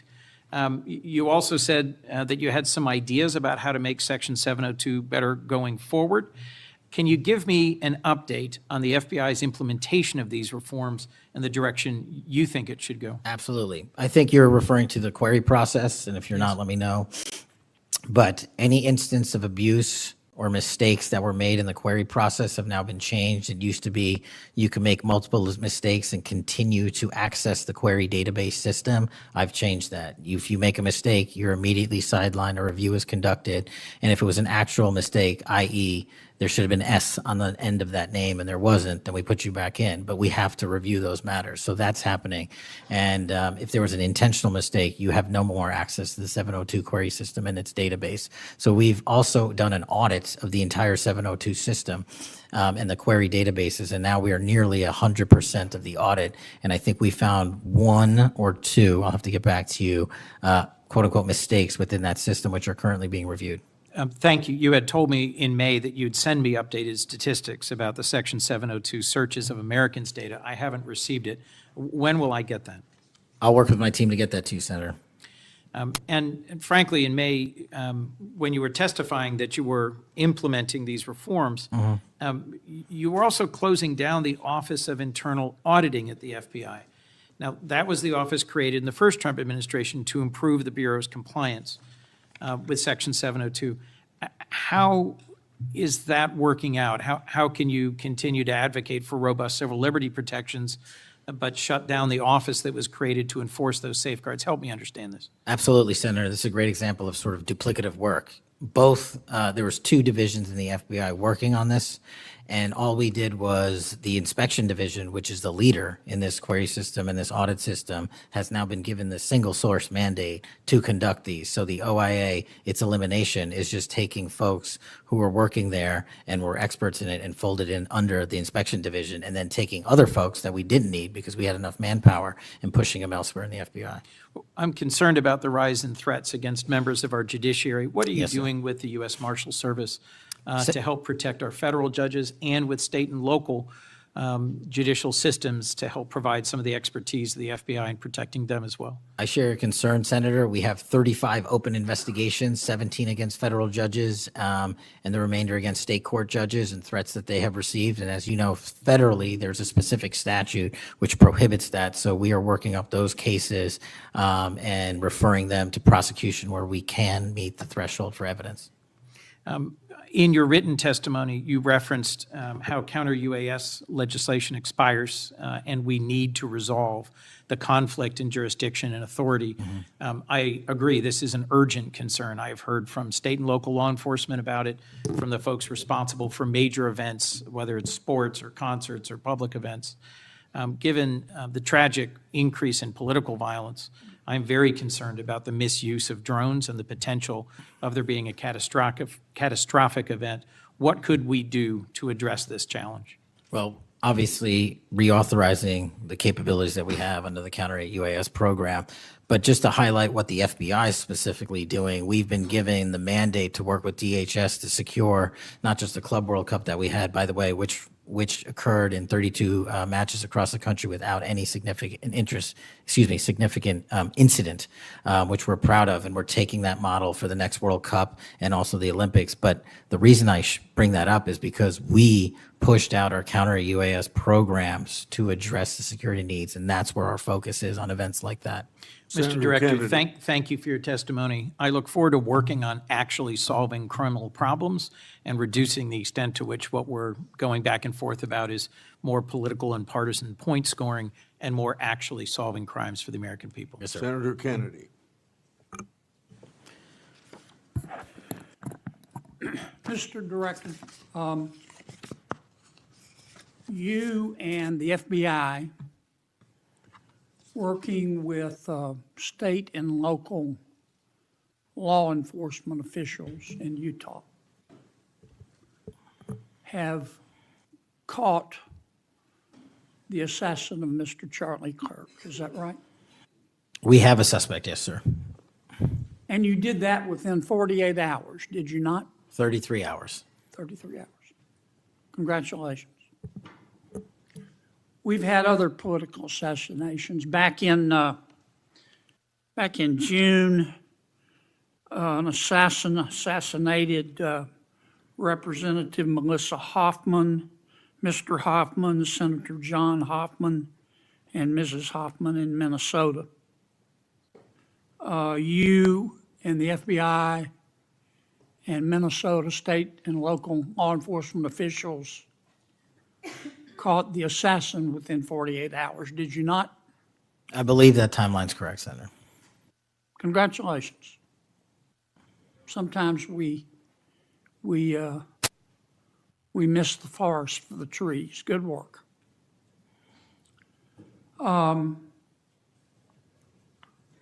Did Mr. Kirk's assassin act alone? As I've said since the beginning, Senator, it is very much an ongoing investigation, and I can't speak to the state charges. That's for the state to address on their own, but we are providing them with the same investigatory findings reporting the department. And as I noted to Senator, I believe it was Cornyn or Hawley, that there are a number of individuals that are currently being investigated and interrogated, and a number yet to be investigated and interrogated specific to that chat room. So we are very much in our ongoing posture of investigation. So others could have been involved? Yes, sir. Okay. I asked you this last time you were here. Kash, you remember Mr. Peter Strzok and Ms. Lisa Page? Yes, sir. Mr. Strzok was an FBI agent. Ms. Page was an FBI lawyer. They were both very aggressive anti-Trump political activists who allowed their political opinions to affect their work at the FBI. Is that a fair statement? I believe their text messages and their testimony that was secured by the OIG and DOJ speak for themselves. In fact, Mr. Strzok and Ms. Page were having an extramarital affair, and at one point, Ms. Page texted Mr. Strzok, quote, "Trump's not ever going to be president, right? Right?" And Mr. Strzok replied, "No, he won't. We will stop it," end quote. Ms. Page resigned from the FBI. Mr. Strzok was fired. They promptly sued the federal government and the FBI and Justice Department for releasing their emails, which revealed all of this. The FBI settled that lawsuit for $1.2 million, gave Mr. Strzok $1.2 million cash, gave Ms. Page, who resigned. She wasn't fired, she resigned, she quit. Gave her $800,000. Who, if the FBI made that decision to give them money? That settlement was reached in the Biden administration when my predecessor was the director. Who? Are you saying that Chris Wray did? The only people that can decide that settlement are the Attorney General in conjunction with the Director and the administration. Okay, so you're telling me that Attorney General Garland and Director Wray decided to give them the money? Is Yes, that sir. right? Yes, sir. Okay. Now, when you took over the FBI, did you find instances of where, under the Biden administration, the FBI had weaponized the agency to push the political beliefs of President Biden? Sorry, the last part. When you took over the FBI, did you find instances of where the Biden administration had politicized the FBI to prosecute its political agenda? Well, I won't speak for other people. Having been a target of that weaponization, having been a staffer on the House Intelligence Committee, having had the Justice Department weaponized against me for making the findings and leading the investigation of Russiagate, I know what that feels like. And that's why, as the FBI director, I'm committing to not ever have that ever happen again. But I'm also committed to fully investigating what was done, and that matter is still ongoing. So I assume, I take it your answer is yes. Yes, sir. And you're firing those people, is that right? Anyone that politicizes their job at the FBI will not work at the FBI. Okay. You've heard some of my colleagues either implicitly or otherwise suggest that you have politicized the FBI to prosecute the political beliefs of President Trump. Is that true? I don't know how that can be true when the stats that I cited, to include the 23,000 arrests, 6,000 weapons seized, 1,600 gang and criminal enterprise organizations, 4,700 children found and rescued, more enough fentanyl seized to kill a third of America. The men and women of the FBI are now on an apolitical mission, and this is why the numbers are historic in 7 Have you months. fired people because they voted for Vice President Harris? I don't ask people who they vote for, and neither does the FBI. Okay. But you've given people polygraphs, have you not? Many people in the FBI take polys. The FBI does that all the time. Yes, sir. Does it not? Yes, For sir. a long time, is that correct? Decades. All right. I want to ask you about the Epstein files. Have you seen the Epstein files? I have not reviewed the entirety of it myself, but a good amount.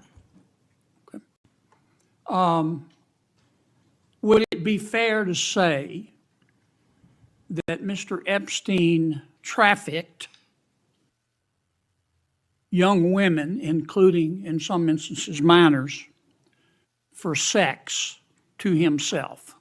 That was specifically the allegations in the 2018 indictment in the Southern District of New York. Okay. Who else did he traffic these young women to? In terms of what the investigation, again, going back to 2008, Mr. Acosta, who limited the investigation and limited the search warrants and limited the parameters of the investigation, the only thing we are able to speak to publicly, because he was given a non-prosecution agreement by Mr. Acosta, is that first time period from, I believe, don't quote me on this, 97 to 2001-ish. And then when the Trump administration courageously reopened it. Excuse me for interrupting, but I'm going to run out of time. You've seen most of the files. Who, if anyone, did Epstein traffic these young women to besides himself? Himself. There is no credible information. None. If there were, I would bring the case yesterday that he trafficked to other individuals. And the information we have, again, is limited. So the answer is no one For the information that we have in the files? in the case file. Okay. Now, President Trump has deferred to the FBI and the Department of Justice with respect to the Epstein records. He says it is your call about releasing them. And I understand that the department and the agency have decided to release them in cooperation with the House committee. Is that correct? Yes, sir. So you're releasing them a little bit at a time. Is that correct? We're releasing as much as we can, but we are limited by 3 different court orders, and the department went back to each of those judges to waive those court orders or have them lifted, and each of those judges declined. Will you release all of them, or at least as many as you can? We will release everything we are legally permitted to do so. We are continuing to work with the House on the subpoena request. We have substantially complied with it, but we will continue to release whatever we are legally permitted to do so. Okay. I strongly encourage you to do that. Kash, this issue's not going to go away. And I think the essential question for the American people is this. They know that Epstein trafficked young women for sex to himself. They want to know who, if anyone else, he trafficked these young women to. And that's a very fair question. I want to know that answer. And I think you're going to have to do more to satisfy the American people's understandable curiosity in that regard. Mr. Chairman, may I just respond to that? I agree, Senator. And what we have done, and just to remind folks, the Epstein case files existed in the two prior administrations, in the Obama administration and the Biden administration, and they didn't release anything. And there was President Trump in the first administration that renewed charges against Mr. Epstein. And I know it's a little complicated to understand, but what exists in the Epstein case files was a direct result of the limited search warrants from 2006 and 7, which hamstrung future investigations because of the non-prosecution agreement. And multiple administrations had the opportunity to look at the entirety of that case file and recommend prosecutions against anyone that was trafficked under Mr. Epstein and anyone that participated in that trafficking. And the only person to bring charges was the prior administration against Mr. Epstein. Now, I am not saying that others were not trafficked and others were not involved. What I am telling you is that based on the information we have, and we have continuously and publicly asked for the public to come forward with more information. If there is, we'll look at it. But based on credible information, we have released all credible information, and the information that the Department of Justice and the FBI never releases is information on investigations that are not credible. And we don't release the names of victims who weren't credible, but in the same time, we don't release the names of victims who were credible. And so that's by law. And so the information we are releasing now is historic, and it is also to the maximum capacity that the law allows. And I know that's not going to satisfy many, many, many people. But if they wanted it done right, then the investigation from its origination should have been done right, and he should not have been given a get-out-of-jail-free card to do jail on the weekends for 12 hours a day, and he should have been investigated fully for the entirety of his crime and criminal enterprise, not just from 1997 to 2001. Senator Blumenthal. Thank you, Mr. Patel. Thank you, Mr. Chairman. Director Patel, thank you for being here today. You'll recall well in January at your confirmation hearing before this committee, I raised the prospect of politically motivated retaliation, and you promised me, as you did other members of this committee, quote, every FBI employee will be held to the absolute same standard and no one will be terminated for case assignments. You went on to tell me, quote, all FBI employees will be protected against political retribution. And you assured one of my colleagues that you would honor the internal review process of the FBI. I'm not going to mince words. You lied to us. In the short time that you've been FBI director, you've presided over a rash of retaliatory firings. 3 FBI agents have recently sued you. They are FBI agents with 60 years between them of distinguished service, rescuing hostages, saving kids from predators, dismantling drug cartels, and their allegations, their civil allegations, are a searing indictment of your tenure as FBI director. But it's not just those 3.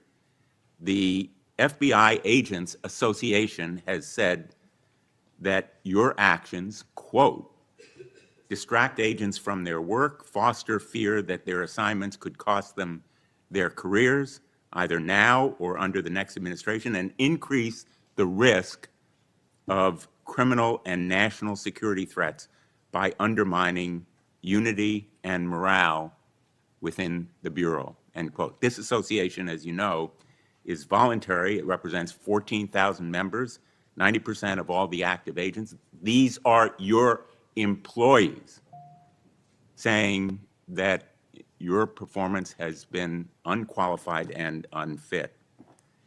And there is mounting evidence that these retaliatory firings were the result of direction from the White House.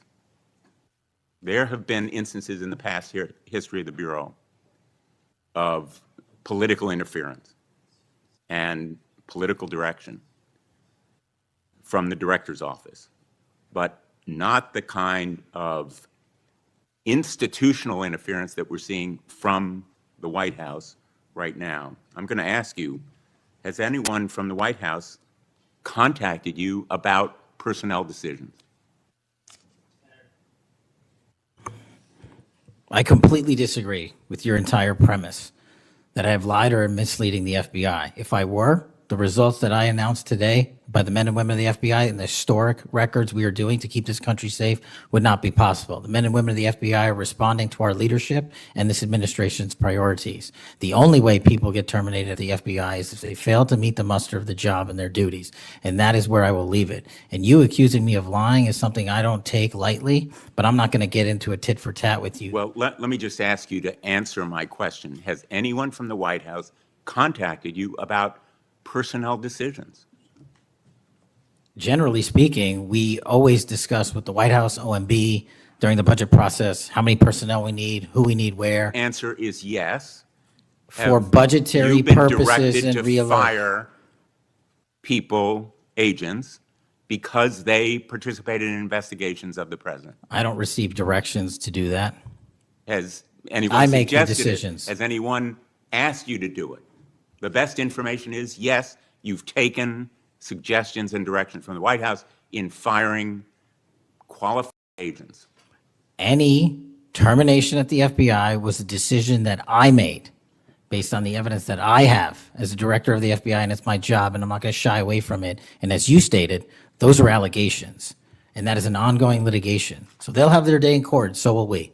The allegations are not just in that lawsuit, Director Patel, and I think your testimony confirms that, in fact, you've taken direction from the White House. I don't. In those it does not. retaliatory firings. It literally does Because you've not. acknowledged that, in fact, they have been in contact with you about personnel decisions. The Let me White move House has on. been, do not put words in my mouth, we're on the record. The White House, like any administration, contacts its agencies on the budgeting process and where it needs personnel and where the mission priorities are. That always happens. If they didn't do that, they would be abdicating their responsibility to law enforcement. I will always work with my partners in the chain of command at the Department of Justice and the White House to ensure that this FBI is delivering the results we are delivering, to include the lowest murder rate in modern U.S. history, to include the most fentanyl seizures in modern U.S. history, to include the most lives saved and the most children found in Just modern ask U.S. you, history. That is a working FBI. That is not a failing FBI. Let's move on to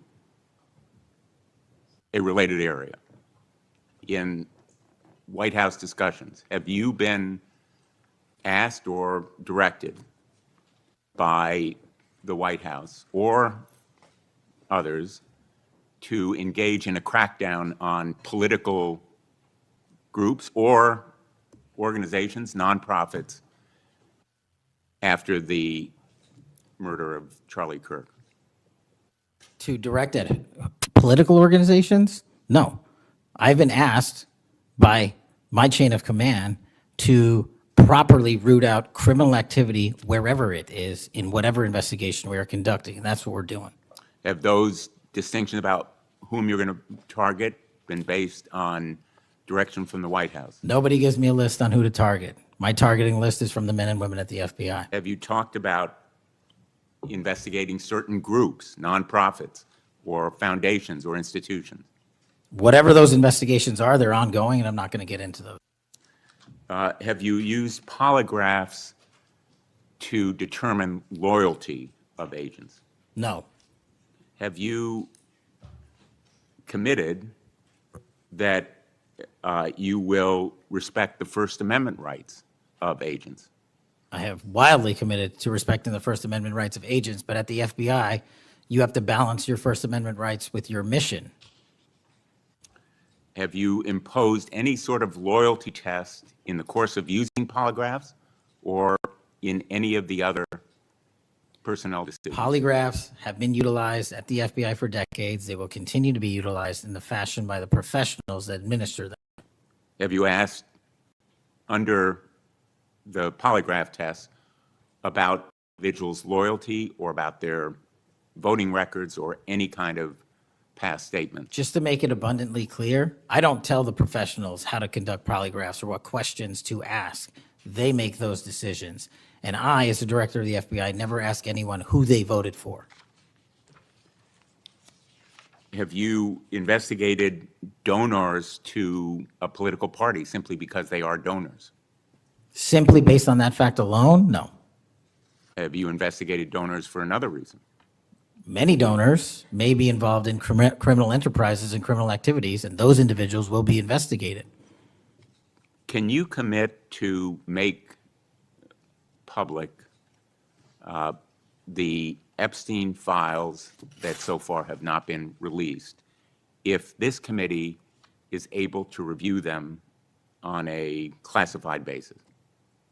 I think this is an important distinction.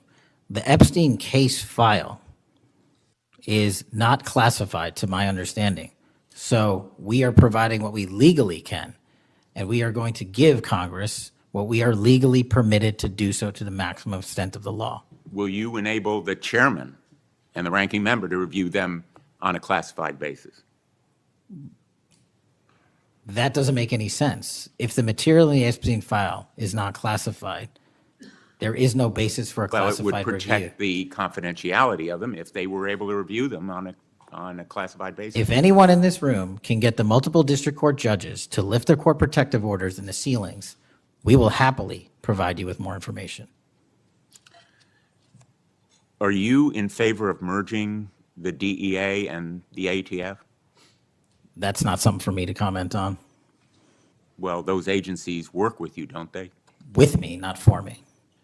Are you in favor of orienting the FBI toward a national police function as opposed to the enforcement of federal law?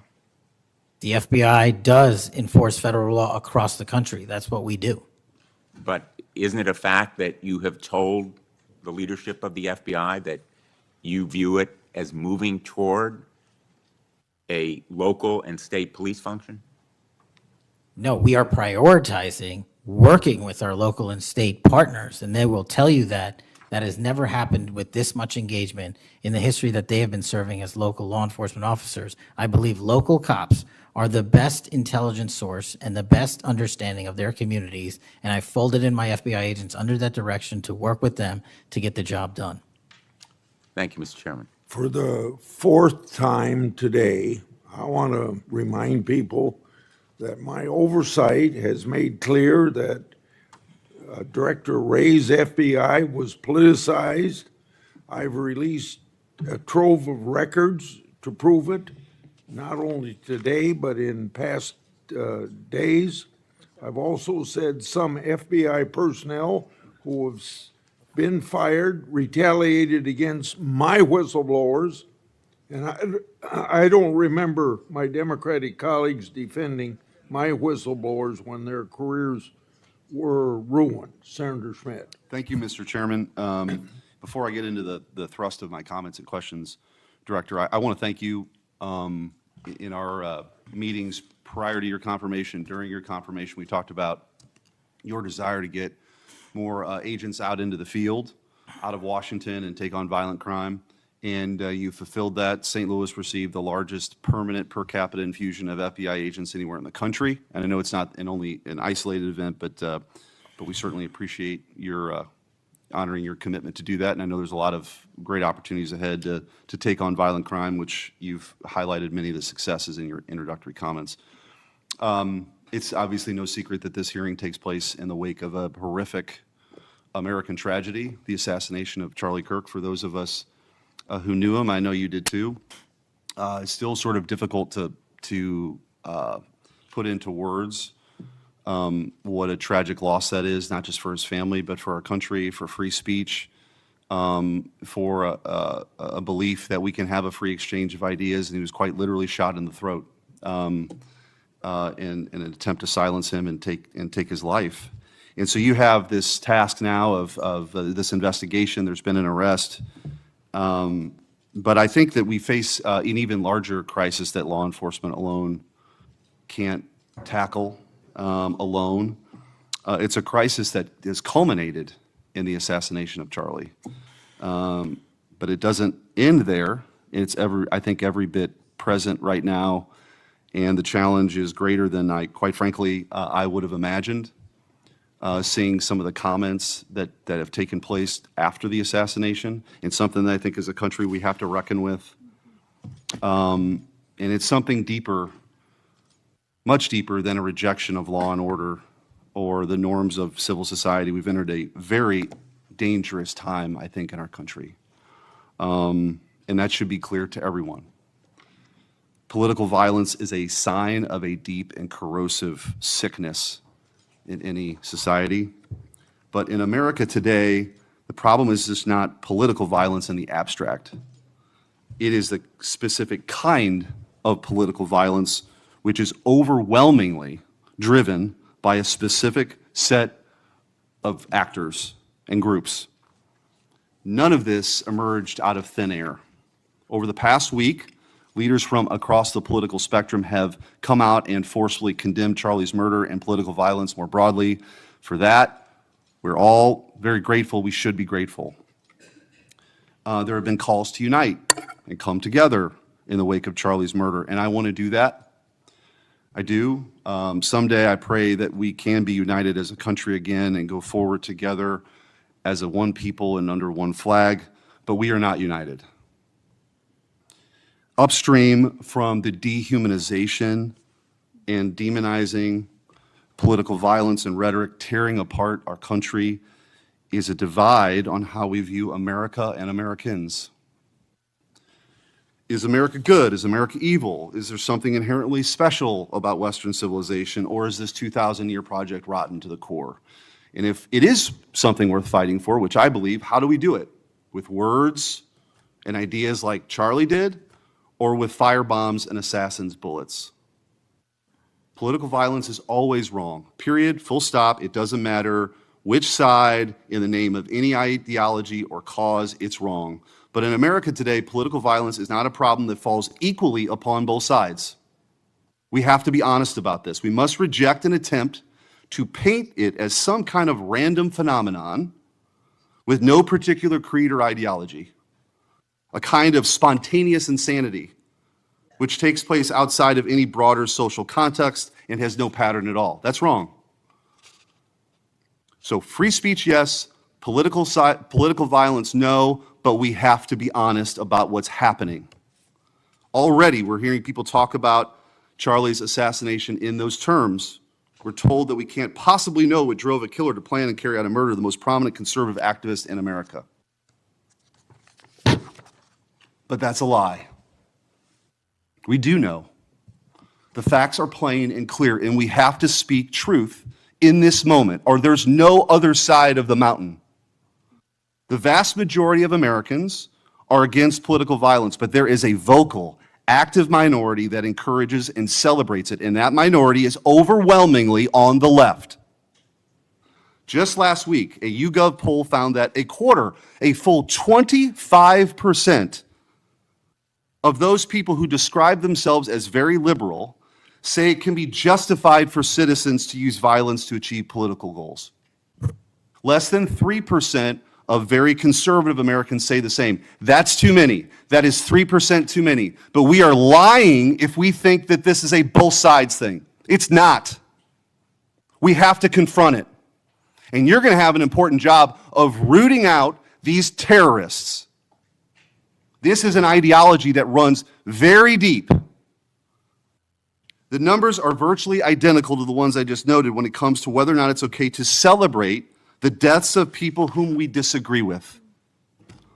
And while large majorities in both parties were opposed to celebrating political violence, Democrats overall were nearly twice as likely as Republicans to believe that it is usually or always acceptable to celebrate the death of a public figure they oppose.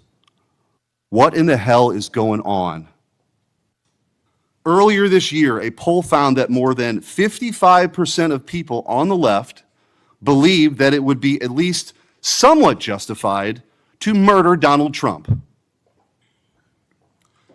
These are not just some abstractions on a page.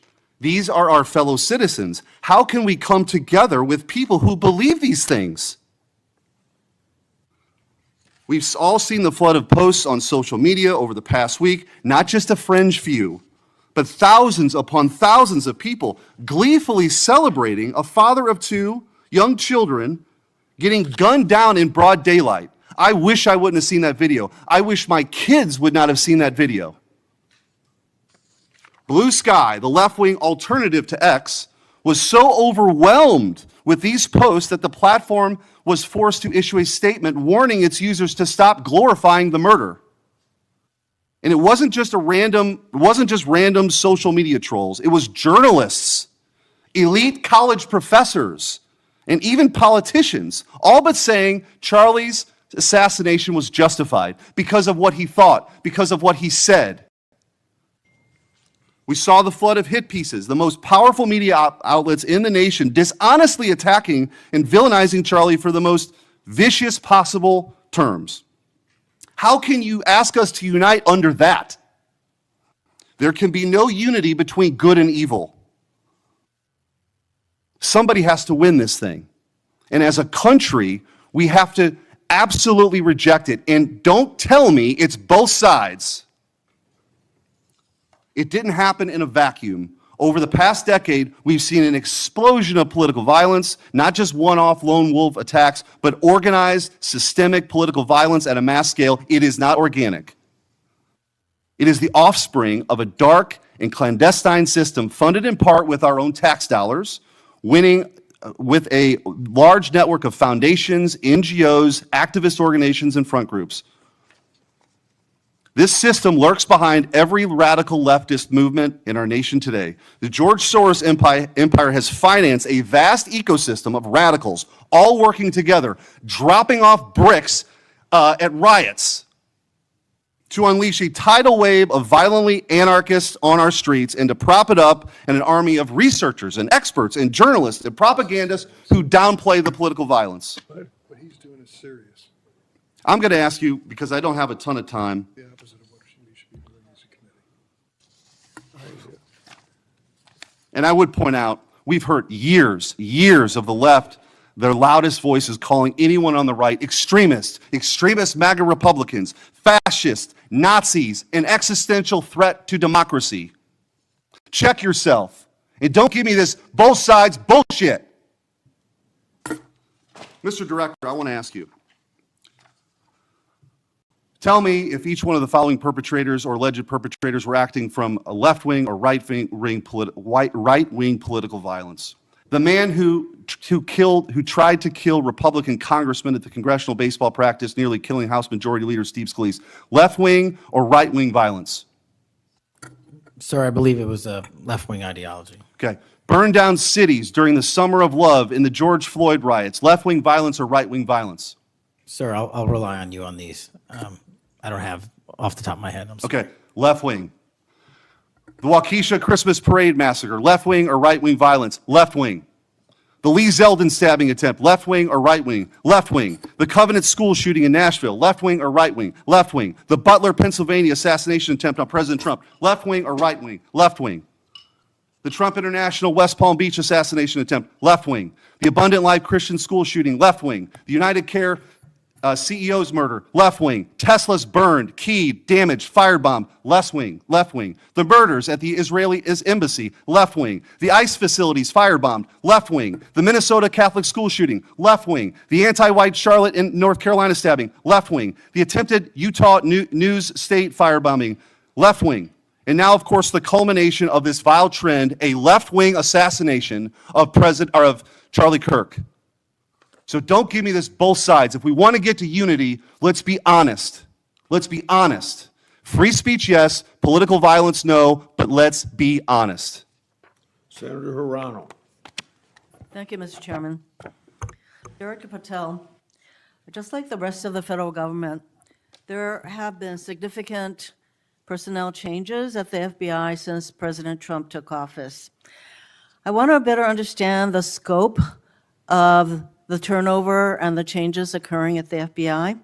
Since January 2025, how many FBI employees have retired, resigned, been fired, or otherwise separated from employment? I need a number. We'll get you a number. What is the number? You don't have it? Not off the top of my head, and I want to get you the right number. Would it surprise you to know that it's probably in the thousands, like 5,000? I don't think that number's Well, accurate. you don't know.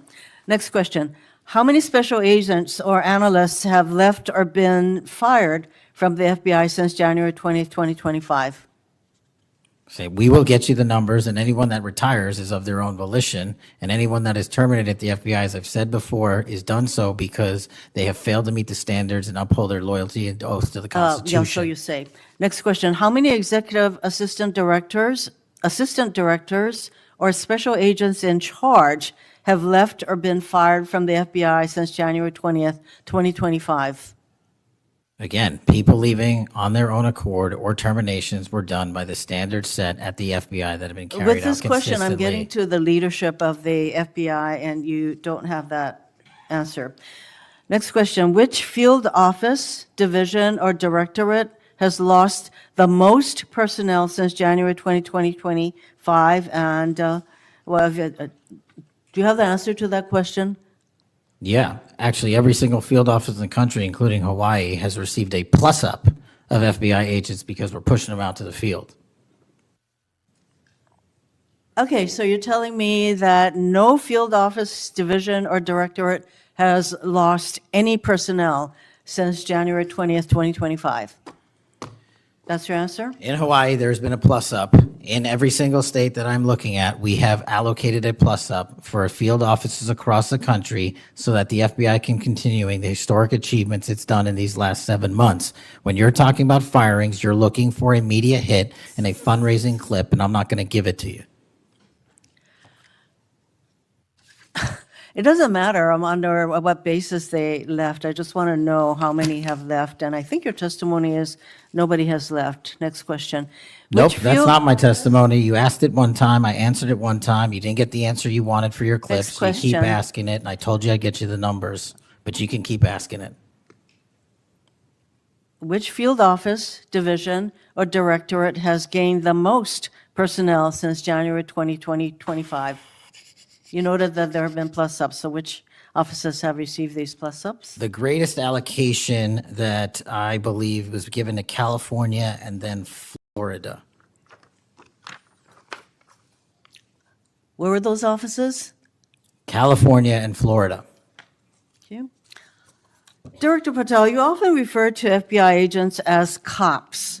All of us, Democrats and Republicans, support the police officers who keep our communities safe. But while our states, cities, counties, and towns all employ police officers to protect our communities, Congress has empowered and equipped the FBI to take on missions that local police cannot, especially taking on terrorists, hackers, and spies.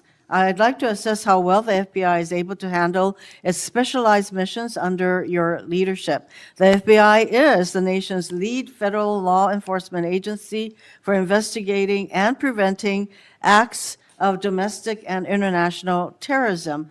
And yet the executive assistant directors in charge of the FBI's national security and intelligence branches were both forced out at the beginning of the year. Who replaced them in those positions?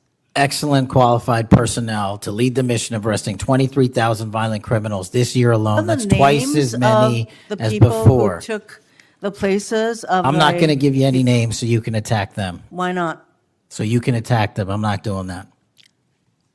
The You're not people gonna sitting give in me the those seats names are of- extremely qualified to handle the job. We You're not would gonna not give have me the the names results. of We would- personnel who We would should not be have the on your reduction website. of Fine, violence in the moving state on. of Hawaii if we did not allocate the Earlier resources we this did. year, FBI counterterrorist special agents and investigators were reassigned to assist with immigration enforcement. Reportedly, these counterterrorism experts were returned to the jobs they trained for in late January after Iran threatened to retaliate for our strikes on their nuclear facilities. Have those experts remained in the jobs they trained for since that time? Yes or no? FBI agents' primary responsibility is exactly what they are assigned to do. We always work with our So since they interagency returned part. to their If positions, you're not are going to they let still me in answer, those why don't you positions? just do your soliloquy in the 4.5 minutes you have I left? am not asking for a soliloquy. It's just a yes or no. Are those people who were returned to their jobs still on those jobs? Yes or no? They never left.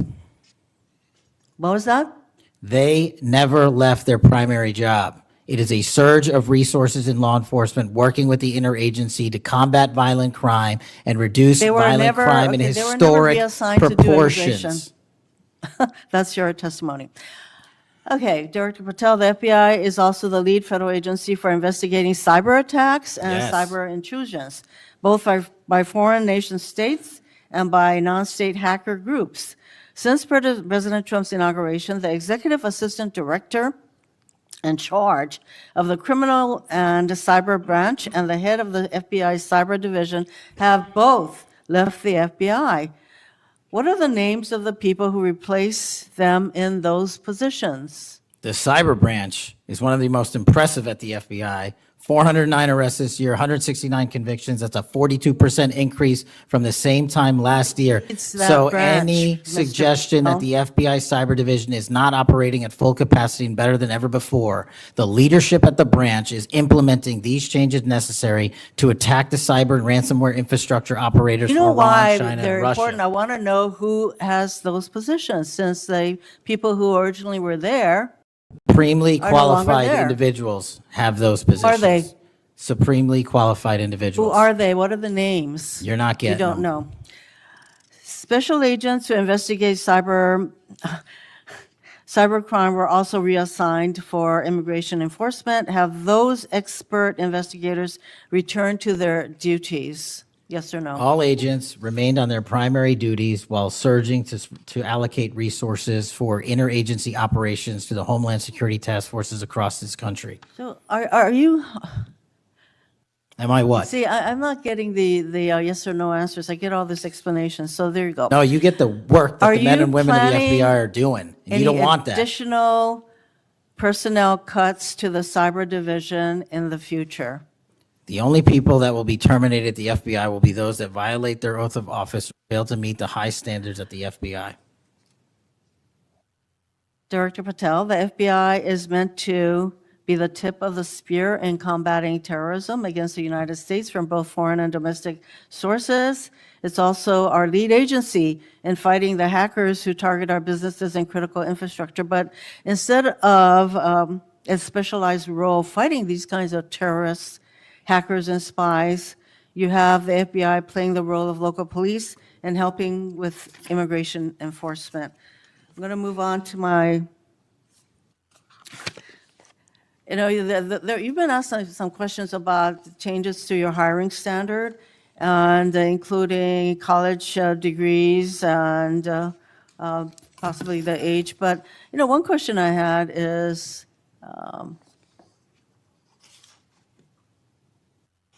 that you are now requiring applicants to be able to do a certain kind of pull-ups, which a lot of women cannot because of physiological differences.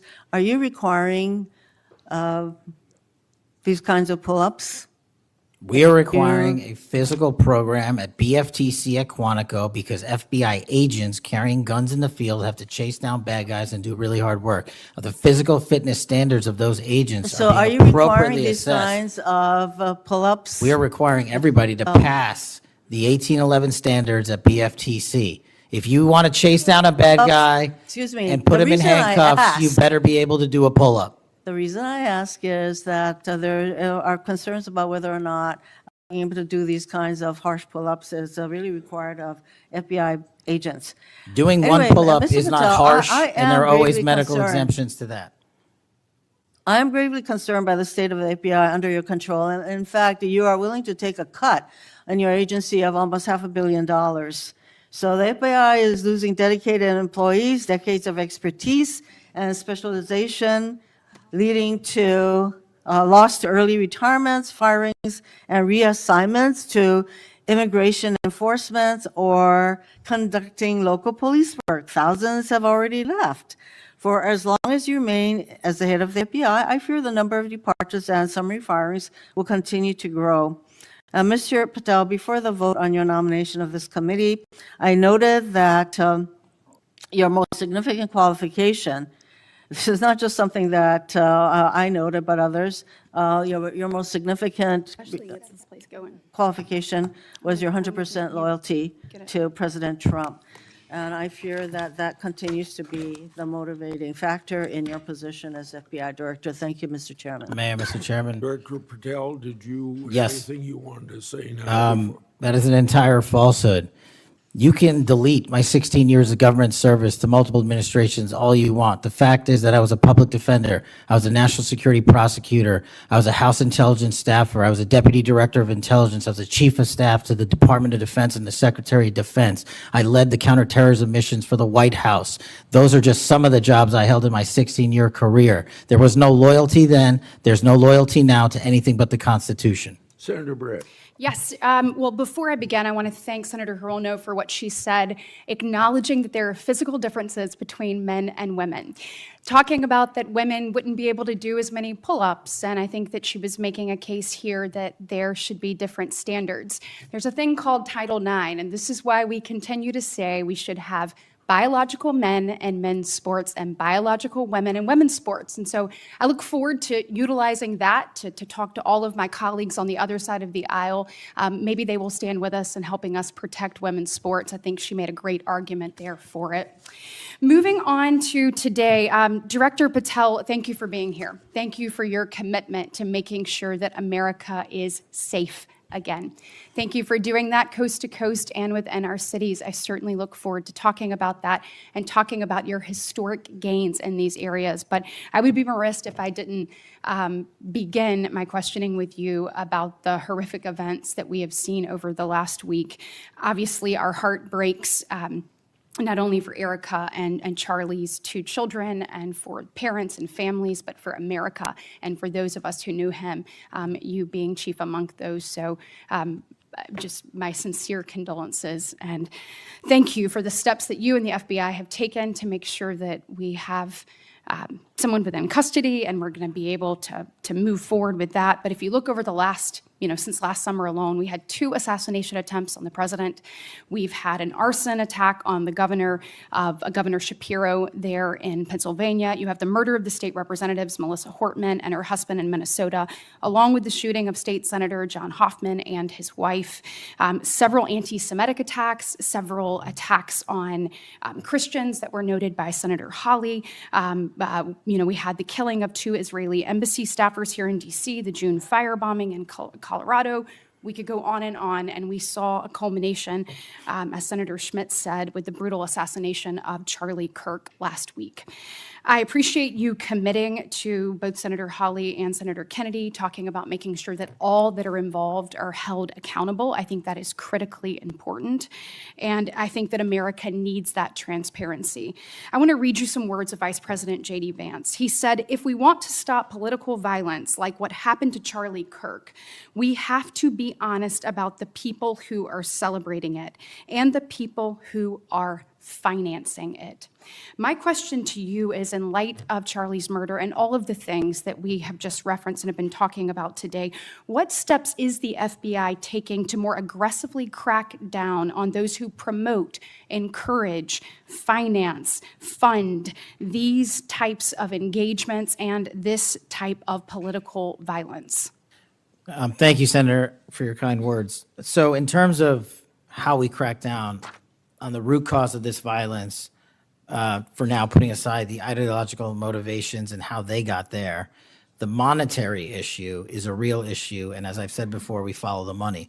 So we work with our partners at the Treasury Department to trace where the money came from, how these individuals paid for the training they received or the platforms they were using, and also how these individuals collectively got together in whatever groups they were on whatever social media sites they were on, to utilize clickbait to make money Bingo. for their ideology. And so to trace all of those, we are using, not just in Charlie's investigation, but others, lawful process and serving 2703D orders on any entity that is related in any way financially to any of these criminal acts of violence. And we are going to hold them accountable with our partners at the Department of Justice. Excellent. I would love to stay abreast of that, and just, we must get to the bottom of it. We must follow the money. Someone is funding this discourse. Do you believe, obviously there are people here, unfortunately American citizens, that may be engaged in that, but do you also believe that some of this may be coming from overseas? Yes. Okay, let's get to the bottom of it, and let's make it stop. Yes, ma'am. I want to ask you about the Dobbs decision. So we know that it was leaked in May of 22, and then we had the Marshal Service say, we found nothing in January of 23. I find that absolutely mind-boggling, that we can't figure out who leaked that opinion. We know it was done in attempts to undermine the process, and then the intimidation of the justices occurred after that. Tell me what you can do as FBI director to help us get to the bottom of what happened and actually hold someone accountable for their actions. So I can't speak to what the marshals did and how they conducted their investigation. I can tell you, generally speaking, the FBI has taken over the investigation on the leak because it was such a detrimental leak. So you commit to getting to the bottom of it. We are utilizing the full resource of the FBI as we usually do on leak investigations, and we will make sure our results are public at the appropriate time. We need answers. I want to talk about child sexual exploitation. Thank you for making protecting our youth your top priority. We know that that is the greatest gift that we have. That is our greatest treasure here in the United States, is the next generation. And finally, we have an FBI director that is putting that at the top of his list. Can you tell me the steps and the different initiatives? I've heard you talk about a couple of them. You've mentioned 764 amongst other things. Tell me what you're doing, and specifically, I want to know about when it comes to sextortion. So as a parent who is raising children right now, teenagers, and you're looking at what's happening, whether people are snapping photos and then what's happening online, I have had a number of parents sit in front of me telling me terrible, heartbreaking stories about their children ultimately taking their own life because of being blackmailed.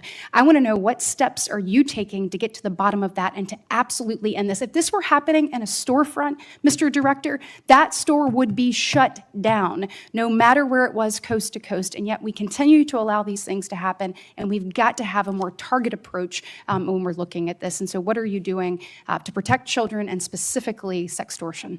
So in our VCAC initiative, our Violent Crimes Against Children is our umbrella enterprise operations hub for things like Operation Enduring Freedom and Operation Not Forgotten and Operation Justice. And in things like that, those are producing the results that I told you about: 1,500 child predators arrested, 300 human traffickers arrested, 4,700 children identified and saved, a 35% increase from year to date last year alone.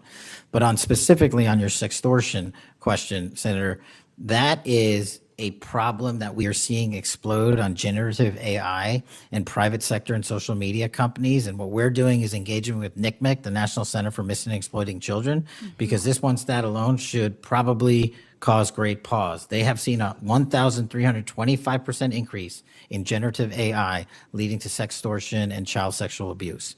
That cannot be countermanded by the FBI alone. We have embedded people at NCMEC and have a great partnership with them.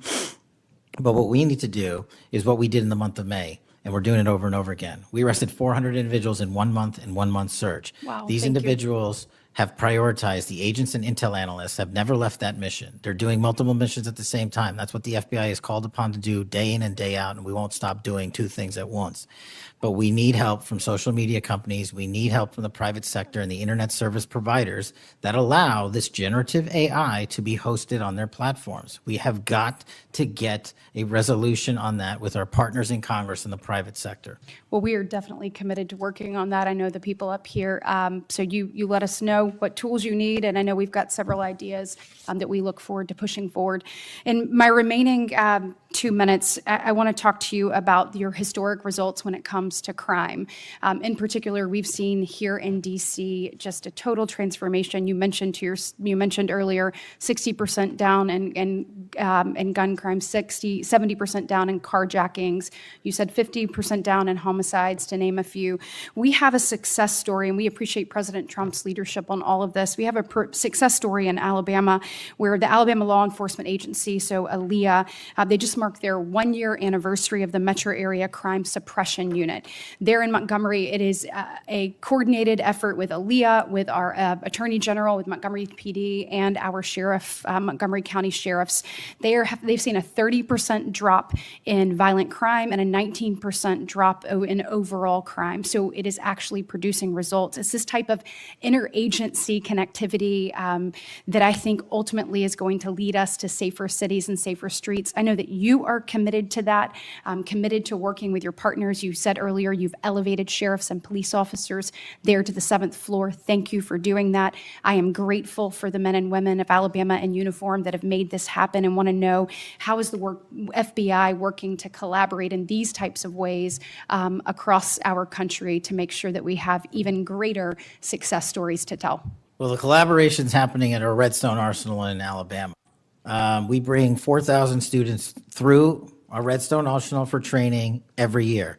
In terms of our future plans, in the next few years, we will bring 13,000 students a year through Alabama's Redstone Arsenal. And by students, I mean FBI employees, I mean sheriffs, I mean police chiefs, I mean cops, I mean intel analysts, because that is their future gem of how we are going to train local law enforcement. And we're so thankful for the dedication of resources to that facility. And I encourage everyone to go down there and take a look, because if you want to see where the FBI is going and how we're going to train the future, it's happening at Quantico and Redstone. We are very proud of it, and thank you so much for your leadership. Senator Booker. Thank you, Mr. Chairman. Mr. Patel, I want to start off where we left off last time. I asked you whether you had any knowledge or discussions about removing FBI officials and installing political personnel before you were confirmed to that position. And I wonder, did you then understand or have conversations with the White House about the intentions to do so? Before I was confirmed? Yes, sir. Did I have discussions with the White House to remove FBI personnel? Yes. No. So you're saying that you had no discussions with the White House before you were in the position about the removal of any personnel from the agency? As I was preparing for my confirmation hearing, I had numerous discussions involving the type of people that would be employed, and that those that were failing to meet the mark at the FBI would no longer be employed if I were And I'm confirmed. assuming that mark had to do with loyalty to the Trump administration. No, you're right. I'd like to revisit another subject from that hearing. Did you testify, excuse me, you did testify before the grand jury that President Trump had declassified the documents at issue in the Mar-a-Lago classified documents case. Is that correct? I don't have the grand jury transcript. That's why I released it. Whatever it says is the best evidence. You know, that's what you said to Senator Whitehouse, that your grand jury testimony was publicly released. It has not been. In fact, in July, a court denied a news outlet's bid to get that transcript. But the court said quite clearly that you are free to discuss your grand jury testimony. So I ask you again, did you testify before the grand jury that President Trump declassified the documents at issue in the Mar-a-Lago classified document case? And that is why I took your invitation to work with the department and the court to have that transcript released. And the transcript is the best evidence of what I said then. So you're saying right now this committee can have access to what you said before the grand jury? To whatever was released. Under my understanding, Senator, that the Department of hold on. Justice You and I released... both understand the law. Let me finish. I understand under Rule 6 of the Federal Rules of Procedure, a grand jury witness, in this case you, is not barred from sharing their grand jury testimony. This is an oversight hearing. This is germane to your integrity and credibility. You know right now whether or not you testified that President Trump declassified the documents at issue in the Mar-a-Lago classified documents case. Why are you refusing to answer that simple yes or no question right now? Because the premise of your question is inaccurate, and There is no premise to my question, but trying to get to an order of what is truth or not. How do you How do you know what was asked in the grand jury if you weren't there? Mr. Patel, this is a mockery you're making of this hearing and simple questions. It's a So let simple me move on. question. If you have Mr. a Patel, transcript, during you can your read the question, nomination but you don't have hearing, it. you promised that, quote, all FBI employees will be protected against political retribution. When I asked you, are you aware of any plans or discussions to punish in any way, including termination, FBI agents or personnel associated with the Trump administration, you explicitly said under oath that you were not aware of any plans to punish FBI agents associated with criminal investigations of Donald Trump. I don't believe you were truthful. Firing FBI employees based solely on the cases that they are investigating, their case assignments, is illegal, and you know that. A new lawsuit that's been discussed numerous times, filed by 3 FBI officials, alleges that you carried out Donald Trump's campaign of retribution, in quotes, against FBI employees for, quote, failure to demonstrate sufficient political loyalty. One of those plaintiffs has been discussed today, Brian Driscoll. Now, we know 20 years of distinguished service to the FBI before you terminated him. Special agent in charge of FBI's Newark field office, where he operated with distinction. Medal of Valor winner, Shield of Bravery awards. He's a patriot. You terminated Driscoll via a letter dated October 8th, 2025, and in that letter you said that you were firing him pursuant to Article 2 of the Constitution. Well, you're not the President of the United States, and so I'm wondering under what authority you were allowed to terminate him. That matter is under litigation, and I'm not able to discuss it. Okay, well, discuss this. Did you have discussions with Stephen Miller about firing this particular person or about his continuance in the FBI? Not that I recall. How often do you speak to Stephen Miller? Frequently on our Homeland Security task forces. You frequently talk with Stephen Miller about subjects other than Homeland Security task force issues, correct? I frequently talk to Mr. Miller about Homeland Security task forces. Has Stephen Miller ever given you his opinions on how to run your agency? Mr. Miller's interagency operations are invaluable to the FBI. That's what we talk about. So you frequently discuss your job and your responsibilities with Stephen Miller and Pam Bondi, I imagine, as well. Absolutely. She's the Attorney General. Understood. Okay. Donald Trump promised to make us all safer. You have pushed out senior FBI agents with decades of knowledge and experience. In fact, this is the first time in FBI history that neither the director nor the deputy director have any experience with the FBI. You've shifted the agency's priorities primarily to pursuing Donald Trump's immigration enforcement agenda. According to ICE data, the Cato Institute, which is a conservative think tank, found that 20% of all agents have been diverted from their work to assist ICE immigration enforcement. 20%. Part of this operation is the work of mass law enforcement who jump out of cars, snatch people off streets at churches, schools, and their jobs and hospitals. Have there been any FBI agents who investigate crimes against children that have been assigned to immigration enforcement, yes or no? The premise of what you say is entirely false. Have there been any FBI agents who investigate no. foreign domestic terrorism? You don't get to say America is not safer under this leadership. I am not saying America that. is You're safer because of the work of the FBI. You're making a presumption of premise. 4,700 children. Sir, we have seized 6,000 weapons and 23,000 violent felons have been arrested. That FBI agents who investigate human trafficking have been reassigned to immigration enforcement. You are not denying that FBI agents who are on the task force that fight against Russian oligarchs have not been reassigned. Public Corrections Squad reassigned. People who defend us, defend children reassigned.